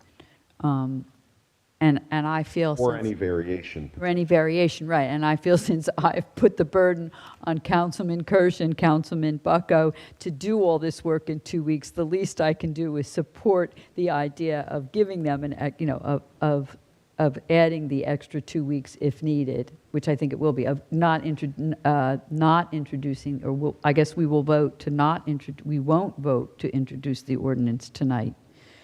Well, I think we I mean, that's up for, our attorney to state that we're handling this the right way. I mean, I don't know we've ever taken quite this procedural method before. What do you guys want to do? Or you want to table it, just table it for well, I mean, I'm willing to attach conditions to a tabling if that gets us done. So if we want to have I'm sorry, if I can amend your motion, a motion to table for a 2-week period, subject to the, So you can either table the ordinance, right? You can table it, or you can introduce it, and then just, if you amend it next time in 2 weeks, you just would have to reintroduce it. We don't right? want to reintroduce it, right? Well, you don't, You have to actually, if you, reintroduce it no matter what. I mean. Well, you either yeah, table okay, it right, tonight, right, Table right. it tonight, introduce it tonight, and if this committee finds that there are changes that are required, you would just reintroduce it 2 weeks later. So I would probably just introduce it, and then you could table it next time, right? motion to introduce this ordinance. Attaching all these conditions. I'm making a we've never motion. done before. well, I'm going to make a motion to table. I just made a motion to introduce it. Councilman Ring's motion on the table. Well, and I believe a motion to table supersedes a motion to introduce. A motion to table his motion would, not a motion to table the ordinance. I'm lost. I'm just admitting Under the it. rules of procedure, that is ironclad. So You may table a motion, this motion. I didn't want to do this, guys, so don't blame me. And honestly, my biggest concern is just the township engineer's perspective on the risk level So for by these ma- projects, so. by making a motion to, Councilman Ring's motion is valid now, Councilman President. If Councilman Kirsch would like to make a motion to table Councilman Ring's motion, that would also be a valid motion, but it's not a motion to table the I want to ordinance. table the original motion. there's no original motion to table, Michael, it was never motioned. So just to clarify, I made a motion to introduce this, Councilman okay? Ring's motion is If, active. if it is seconded and voted upon, and in the So next you- 2 so weeks, you should ask first, Council President should ask for a second to Councilman all Ring's right. motion. Do I have, Is there a a- second to Councilman Ring's motion? is there a second to Councilman Ring's motion? I'm going to second it. I think that, I don't think there's an explanation for it allowed, so I'm just going to second it. So, Now I will make a motion to table, to enable the committee work to occur over the next 2 weeks. I'll second that. So now you have to, now there has to be, it could be done by, it's a procedural motion, so it could be done by voice vote. All in favor to table, you would say next. Okay. All You're in, gonna have to determine, you could also call a roll call. well, so I guess we'll, It is a roll. Well, can we, Yes, roll call. I just offer a suggestion here that we can introduce it tonight, refer it to the committee, and if it comes, if the report back from the committee says, we're losing the audience. I sit on a lot of days. I sit on a lot of daises, right? I have thousands of hours of meeting time, right? There is no logical reason not to introduce the ordinance. If we introduce the ordinance tonight, and the committee over the next 2 weeks does whatever it needs to do, and there's no changes, we didn't lose 2 weeks. Yeah, it's- That's the benefit of introducing it tonight. Okay. So That's- for that reason, I am opposed to the tabling, because I think we potentially could lose 2 weeks. If there, When I say that, and I'm sorry to interrupt you, Councilman Bucko, but that is the logical reasoning. Okay. Because you could always give yourself the hedge. And we right? lost another. You're losing them quick, Councilman. So you give yourself the hedge, right? Exactly as Councilman Ring says. Councilman Kirsch and Councilman Plum can do their investigation. If you decide to make substantive changes, you lose nothing. You lose nothing. we'd have to reintroduce it anyway, and then Correct. we're at the same place that we were before. You can make whatever changes you want, do whatever inquiries you want, and you're no worse off 2 weeks from now than you are right now. That's the lie. That's the reality, right? Well, I'm still going to make a motion to table because. You already did. I've still made the motion to table, and I seek a second. I think that's the more prudent approach here. Well, I think the council president seconded that motion. I'll withdraw the second. There's a motion without a second. Okay. So we have a motion to introduce, we have a second to. Well, you have to see if there's a second to No, I- Michael's motion, in fairness. Oh, okay, thank you. So would someone else like to second it? Okay, hearing none. So now we're going to move on the, Well, I'm going to make a motion to amend. I'm going to make a motion to amend everywhere in this ordinance where it says $2.5 million to replace it with $1.3 million. Every place where it says $125,000 to have it be $65,000. And everywhere where it states 2.375 million to state 1.235 million. And furthermore, essentially, any corrective change that needs to be made so that we can authorize 1.3 million of this work tonight, and then at a later time, take action on 1.2 million. So that's I'm making a motion to amend this ordinance prior, and publish it that way. Basically, take 60% now. The only motion that'd be valid here is a motion to table. That motion would be invalid. So that's not a valid motion right now, then. I'm not permitted to amend, to amend an ordinance. I think you're welcome to fact check me on this, Councilman Kirsch, and I'll be happy to be wrong here, but I'm fairly sure that once the motion is introduced for the introduction, the only valid motion would be a motion to table. Or a motion to postpone. I don't think you can make substantive changes to the motion once there's a motion in the second. I'm happy to. No, there's no value in that. I mean, I think I've made my point that I don't think we should be taking action on this tonight. If we must take action tonight, I would prefer to take action on only 1.3 million of it, leaving us the opportunity to take final action on the first 1.3 in 2 weeks, and then And what potentially do a projects second does one. that fund? Councilman Kirsch, it's also important, you use the word action, but I think that, and I'm loath to go further on this, but I think that there is no action being taken tonight. This is an introduction, not any kind of action. When you use the word action, it is a bit, I think, off the meaning of the order. I mean, there's no, apparently that motion's not in order, and even if it was in order, there probably isn't support for it. I'm trying to tap the brakes here. I'm trying to, I'm trying to take a 20-year problem and not have us shoehorned into solving it between last Friday, when these documents were provided to us, and this Thursday. That's what I'm trying to avoid, being shoehorned into a $2.5 million encumbrance of the taxpayers' dollars. Now, if I'm the only one on the dais that feels that way and I'm outvoted, then I'm the only one that is on this dais. but my understanding is if we introduce it tonight, we could still delay it in 2 weeks from now if we're not comfortable passing it. You make whatever amendments, and as sorry to interrupt.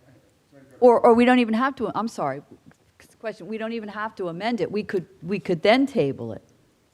You have any plan, you have the options to either table it 2 weeks from now, approve it 2 weeks from now. Or as you and I discussed on the phone today, you could go back to bond council, which the committee is going to do, and rather than amend the ordinance by inserting here and there via voice vote or an audible presentation, right? You could then get the exact figures that you need from the bond council if there is to be a reduction in the amount. And then without having to do it on the fly, you can then just introduce that ordinance in 2 weeks. I think it's procedurally sound. And I think- know you're not committed to do anything. And I will, we have to call the vote here at some point, but if we're going to have that conversation with bond council on reduction, I would need a corresponding report from the township engineer, from an engineering point of view, on those implications, what work's done, what's not. And I don't mean to pick on Councilman Kirsch here. He can still conduct his review with Councilman Buckle and come up with alternatives that can be introduced in 2 weeks. Those options remain completely available. So, can we proceed then? I believe we have a motion. Got a motion, you have a second, you can call the vote to introduce it. Can we have a roll call, please? This is to introduce. Yes, to introduce. Councilman Bacco? Councilwoman Isla? Yes. Councilman Crush? No, for the reasons stated. Councilman Ring? Yes. President Geiger? Yes. So the motion is introduced. I think we've had enough Good discussion. luck with that one, Roman. It'll all be good in the end. Council President, in the interest of time and your voice, She's going to do it. Should we? I have to set the public hearing, oh, sorry. just in case we do. Yeah. Final action is scheduled for July 9, 2026 at 7 p.m. here in this courtroom. Public inspection of this ordinance is available on their website, the bulletin board, and in the clerk's office.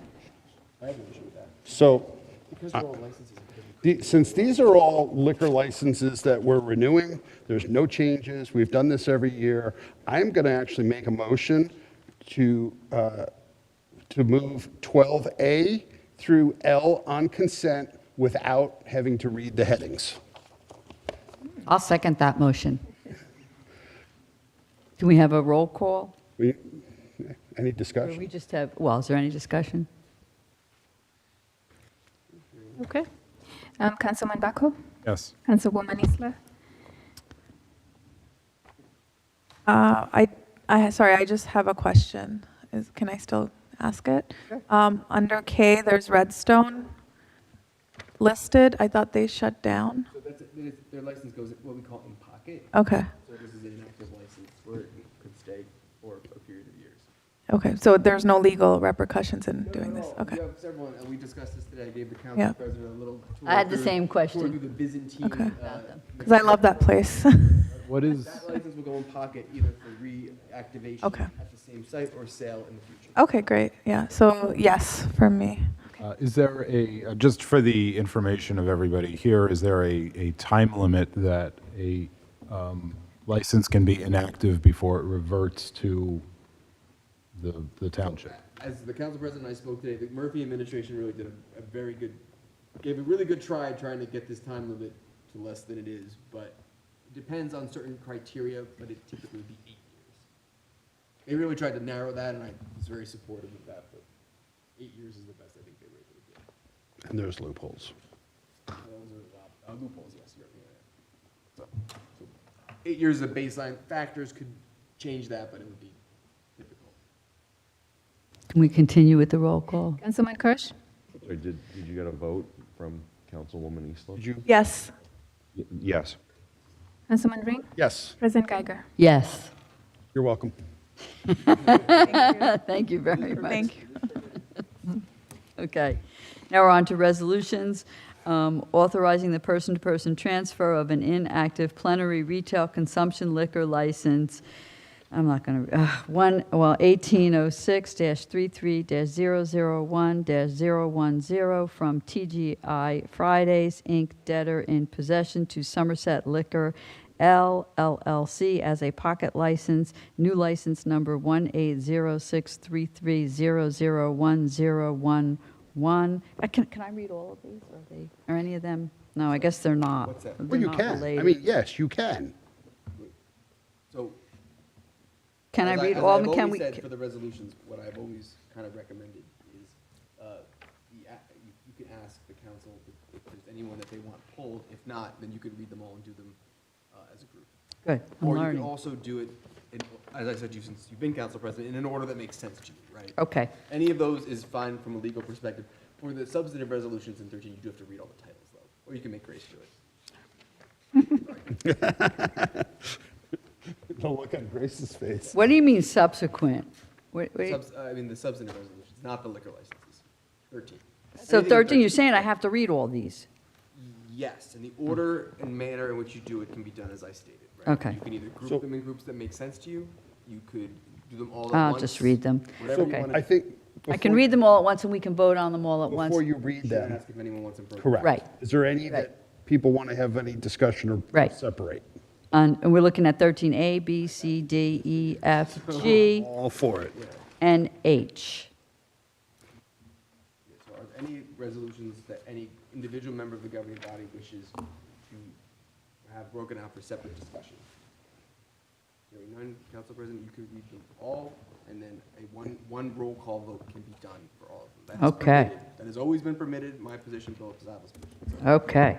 So I'm on to B, award of contract to Photonics Imaging Technologies, Inc. of 99 Gray Rock Road, 103, Clinton, New Jersey, 08809 for document solutions under the Education Services Commission of New Jersey, ESCNJ, Cooperative Pricing System, ESCNJ 22/2311 in the amount not to exceed $100,000, authorizing submission of the fiscal year 2027 Bridgewater Raritan Municipal Alliance request for application with Somerset County Board of County Commissioners in the amount of $15,731.50, approval to submit a grant application and execute a grant contract with the New Jersey Department of Transportation for the Frontier Road improvements under their 2027 Municipal Aid Program.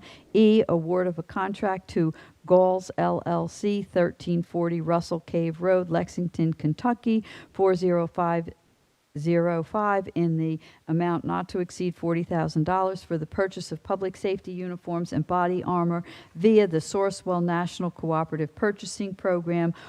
F, authorizing an additional $80,000 to Air System Maintenance LLC, 718 Jefferson Avenue, Kendallworth, New Jersey, 07033 for emergency repairs for the total contract amount not to exceed $100,000 for the contract period March 1st, 2026 to February 28th, 2027.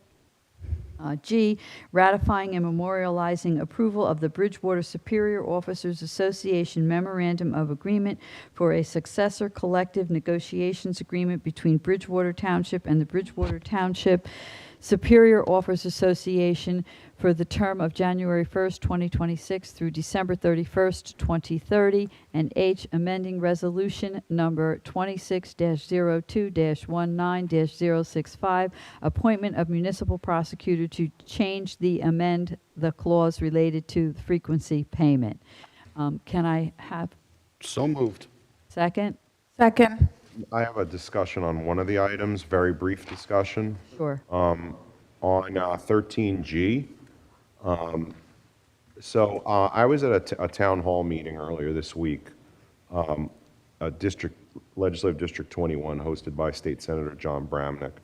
And I heard a shocking comment made by Summit Mayor Elizabeth Fagan, something to the effect, I'm going to paraphrase, that in the last 3.5 years, Summit has turned the corner and gotten control, established control over what had been an out-of-control crime situation. And I was shocked. I mean, maybe Summit became the place that I certainly didn't know. Growing up in New Jersey, I certainly had no belief that Summit was a high-crime place. Apparently it was, and apparently, at least through the point of view of the mayor, that is fortunately in the rearview mirror. I don't know if it's because of their proximity to 78 and some of the challenges that we have. I'm not here to debate that. I'm simply here to say that our support for 13G is part of our continued commitment to law enforcement.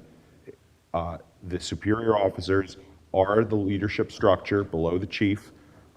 They have been in this department in some cases for 2 decades until they reach that point. Being in that leadership structure is an aspiration potentially for many of our lower ranking officers in terms of their tenure. So while I do not advocate, nor can I advocate, the sky is the limit, blank check, anything that's needed, this is an investment that we must make, because I certainly do not want to have anybody look back and say, we've had to solve an uptick in crime in Bridgewater. We have been, we are, and we will be committed to making sure that our police department has the resources that they need. Thank you. Is there any further comment? Can I have a roll call on the passage of all these resolutions, please? Councilman Bucko? Yes. Councilwoman Isla? Yes. Councilman Kirsch? Yes. Councilman Ring? Yes. President Geiger? Yes. That brings us to the discussion section. I think Councilman Ring, you had 2 areas you I wanted to do, discuss. and I'll try to be quick. So the first one is something I mentioned earlier this year. The issue surfaced after a recent unfortunate fire where a home was destroyed. And the issue becomes, you tear down a house and it's a non-conforming use. You now non-conforming and you need to go through the process of getting a variance, even if you want to build the exact same house square footage wise. Apparently, I've learned that this is something that this council has talked about at least 2 prior times over the years, never took any action. What you see in the first paragraph, there's some language that worked on. Mr. Fisher from Mr. Corsini's office is comfortable with it. He has asked that it be shared with the township planner, which was done.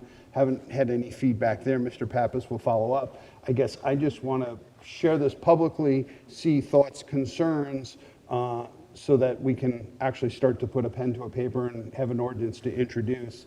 This basically is saying that, if your house burns down, it's flooded, it's destroyed, and the insurance company determines that it's destroyed, you can rebuild in the same footprint, not worrying about side yard setbacks and anything like that, as if that house was there. With the only caveat being is if someone is criminally charged related to the fire or whatever, then no, they can't rebuild. Is there a reason why we define fire or other natural disaster and don't put explicitly like flooding and tornadoes? I don't know. Fire would be the most common. Yeah, in this area. Yeah. Yeah, it's just a trick of language. Okay. Natural disaster. And that there's a definition there we can refer to, right? What that natural disaster. Yeah, so if it was more than a fire or natural disaster, then it would become an interpretational issue for the board, right? So earthquake.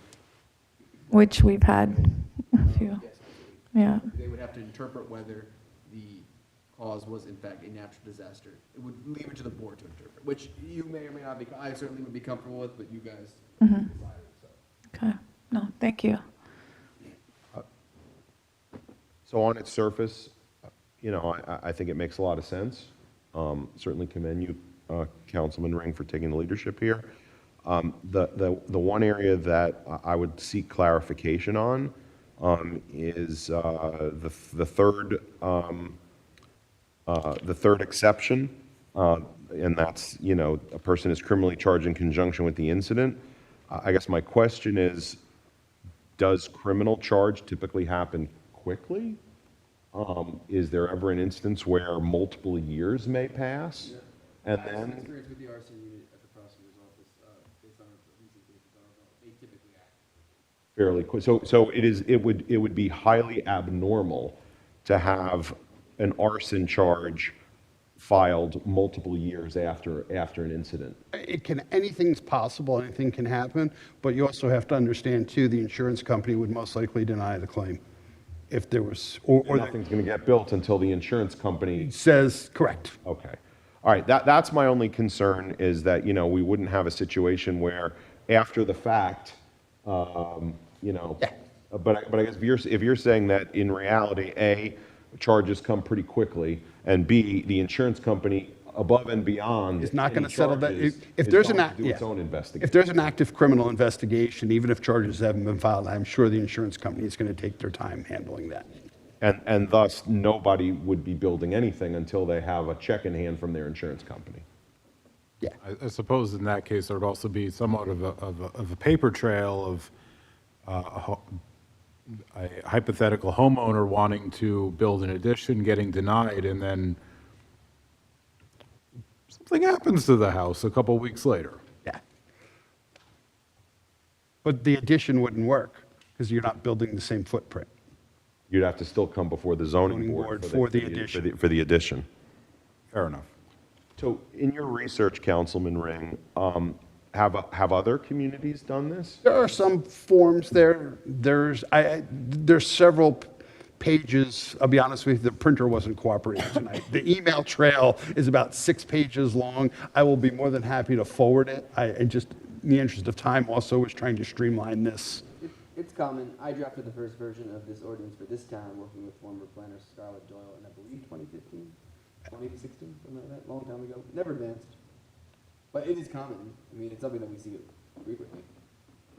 You do content analysis of zoning codes. It's something that you will see.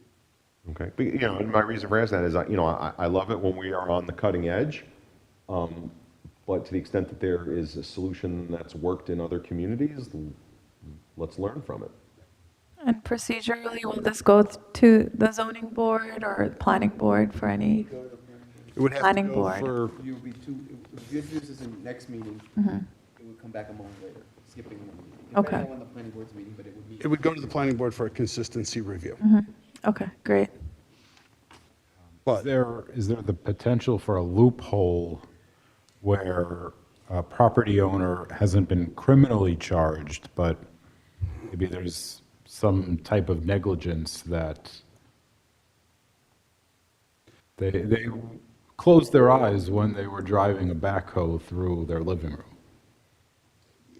you know, I mean, not to be glib here, but I don't know how you would word it to cover the potential where,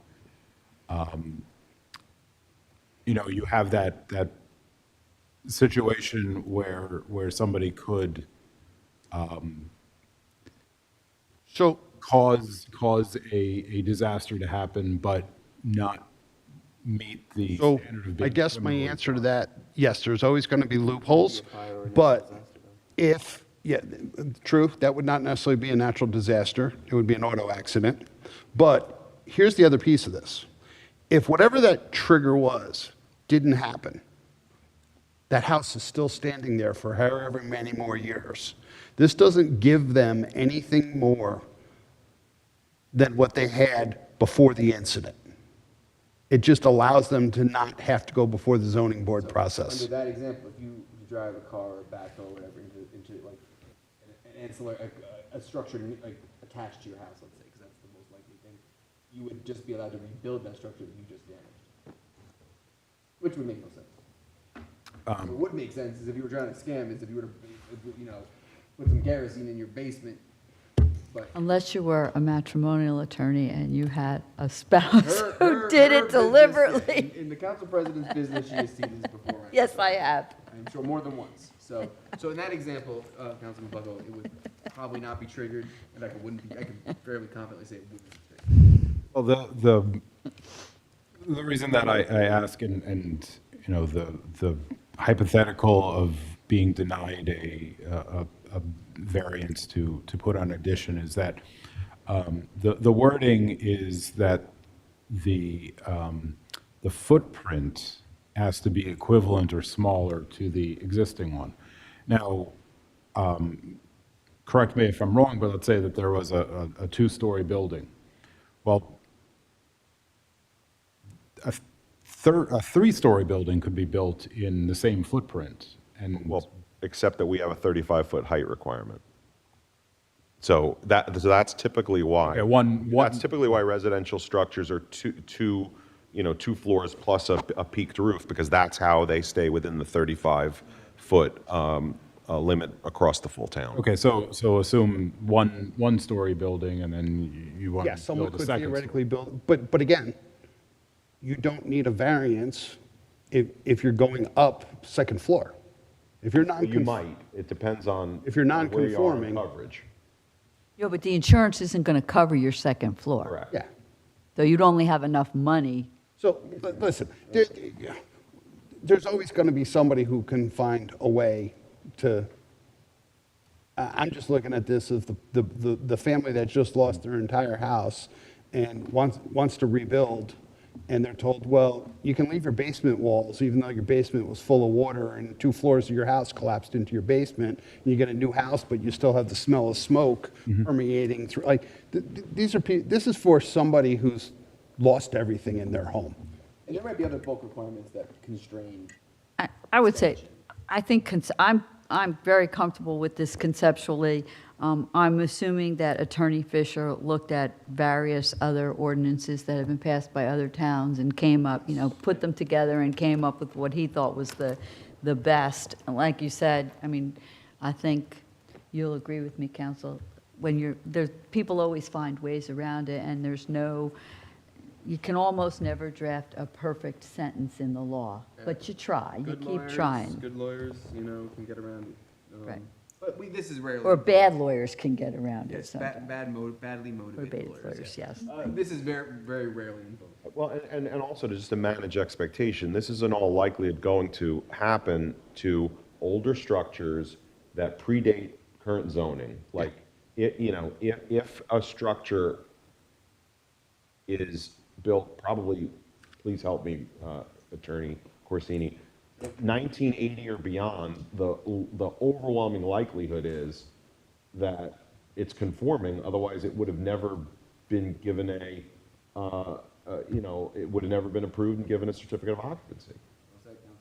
So we are dealing with, in all likelihood, older structures. Again, there are many of them, but we are probably dealing with structures that are maybe 1980. It could be 70 or even earlier, A, and B, likely structures that are relatively oversized for the piece of land that they're on, because that's one of the things that is often a trigger of non-variance is side yards, front yards, all that kind of stuff. My neighborhood, it's got over a half acre, but they're all very narrow lots, for example. So side yard setback. Side yard is often going to be the thing that gets triggered. But, if that house didn't burn down, that house would have been there for many more years. So we're just putting back what was there. And this, as written, only would cover lot size and setback requirements, correct? Correct.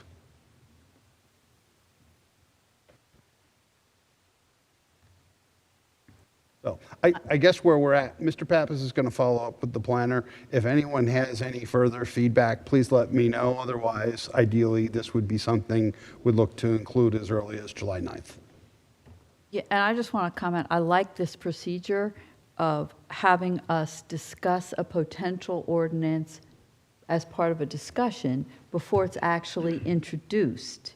Yes. This is a very good way to do it. Thank you. So with that, I have another discussion. Yes, I know you do. Go This ahead. one might be a little more involved. Remember, the American men's soccer team plays at 10 o'clock, and I didn't think this was going to be an issue.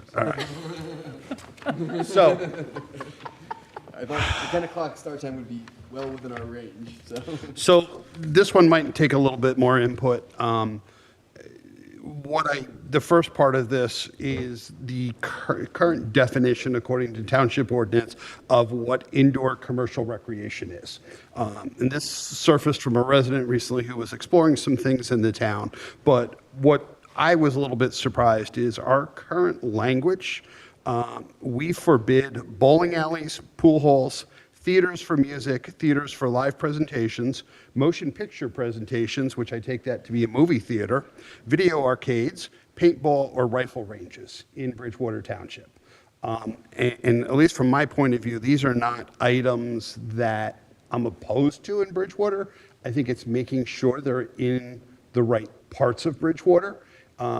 Comment was made to me, yes, but anyone can go before the zoning board and get a variance for this. If you're a small startup company and you're looking to locate your business somewhere and one town allows it and the other you have the expense and the unknown certainty of going before the zoning board, where are you going to put your business?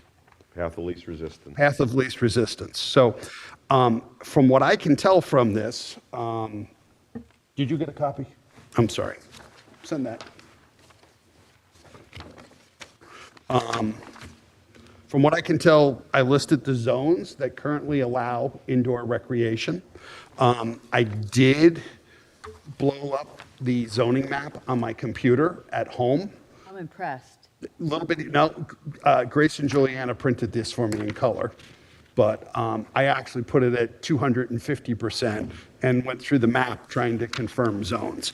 Could I live with all those restrictions in all of these current areas? I probably could, but if I had a choice, I would allow the restricted items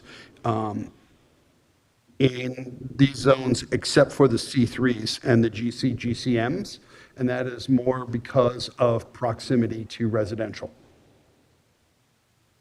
Bowling alley, movie theaters, just the crowd type stuff.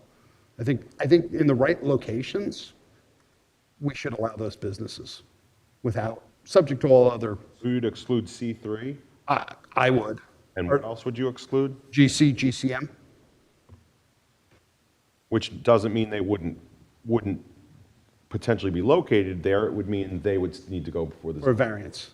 But we would, like, for example, M1C is part of the industrial park on Chimney Rock Road.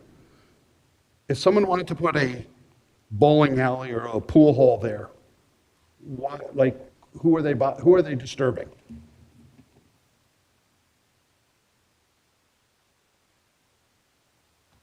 So, Is there a demand for bowling alleys?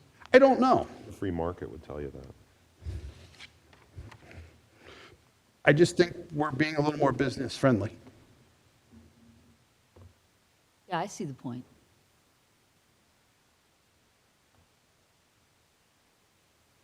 I mean, I've stated multiple times that I want nothing more than to see legal businesses be wildly successful in Bridgewater.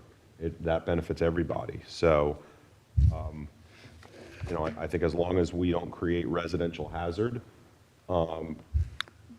conceptually, I think this is moving us in a positive direction. But to your comment from our Council President from our previous discussion, I don't want to put this in the form of an ordinance and then hear concerns or anything. So I'd rather get a consensus of what people think ahead of time. Well, specifically, which activities are you envisioning? I suppose moving from does not include to include. Yeah. Which all of them? Yeah. Specific ones. Okay. Again, in the right zones. And it's hard, but that's why I printed the zoning map, so you could actually see where some of these zones are. Like, for example, along Old York Road, Bradley Gardens, there's businesses in there. I don't think we want these types of businesses there. The area of 22 in Milltown where the shopping center is, you have homes right there behind there. Like, those are some of the areas I was looking at and why I was saying, I would be more comfortable if we did not include those.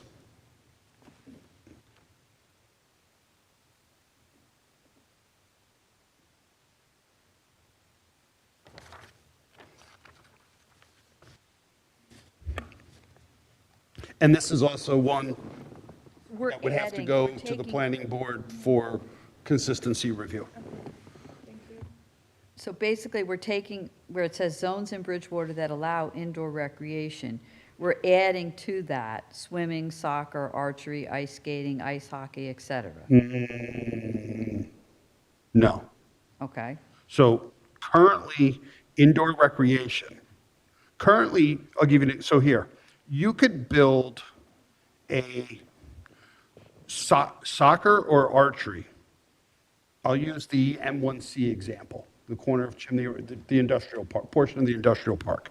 Under our current ordinance, you could actually have an indoor pool, you could have indoor soccer, You could have archery, but you cannot have a bowling alley, a pool hall, theaters, Oh, okay, I see. gun range, paintball range, video arcades. You know, you think of video arcade, look at what I don't know how you say the name, Yestercades in Somerville, Division Street, how that business has Yeah, thrived. so I said it wrong. In other words, you want to add the motion picture, the bowling alley, the pool halls to these zones where indoor recreation, gyms, fitness studios, et cetera, is already allowed. Correct. Yeah, okay. So you're saying we already have we already have certain types of businesses that we allow in these zones that are similar. You want to add these other businesses that would be similar, like whether you have a martial arts studio or a video arcade in the exact same location, half dozen one, six of the other. Okay.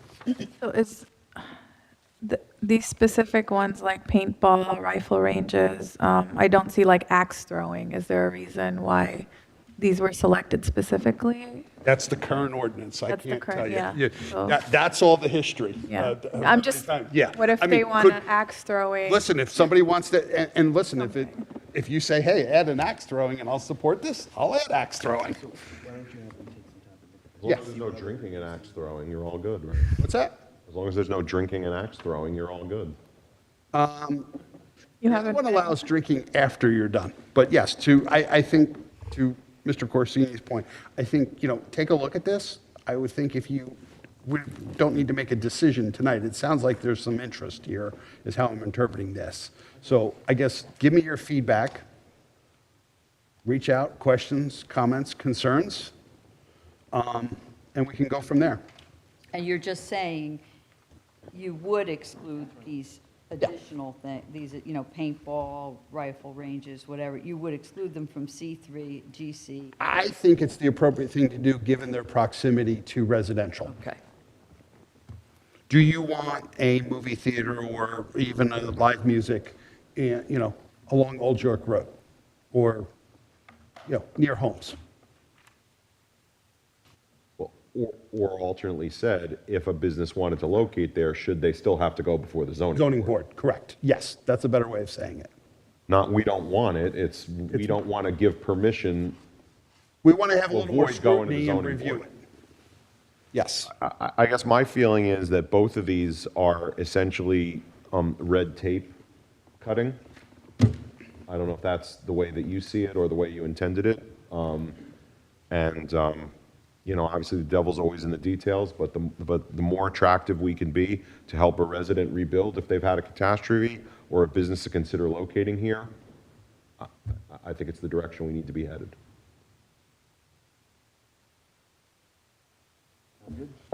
We're going to get you out of here, don't worry. Catch you at USK. Oh, we just did the 250th. This is part of patriotism. I understand. When my sons were younger, they would have been salivating at the idea of some of these things coming to Bridgewater, so I understand them.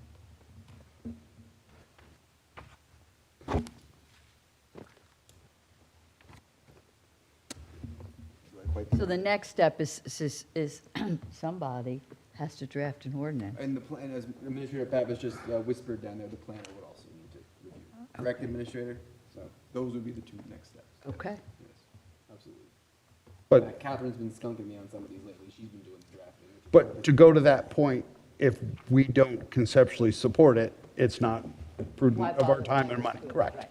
I think the discussion I'm taking it that there's, Why don't you add this item back to the discussion in 2 weeks? See if anyone has any Okay. comments. If there are no comments, Catherine, Administrator, chime in here.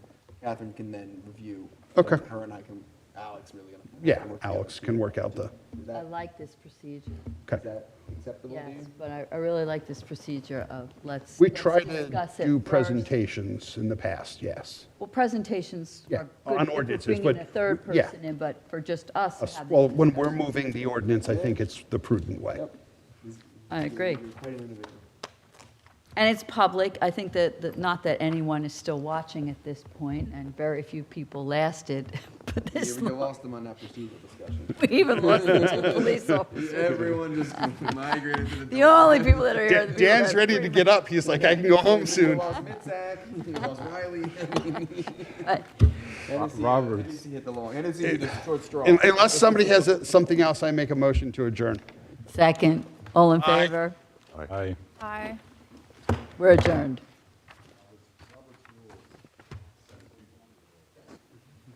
Oh.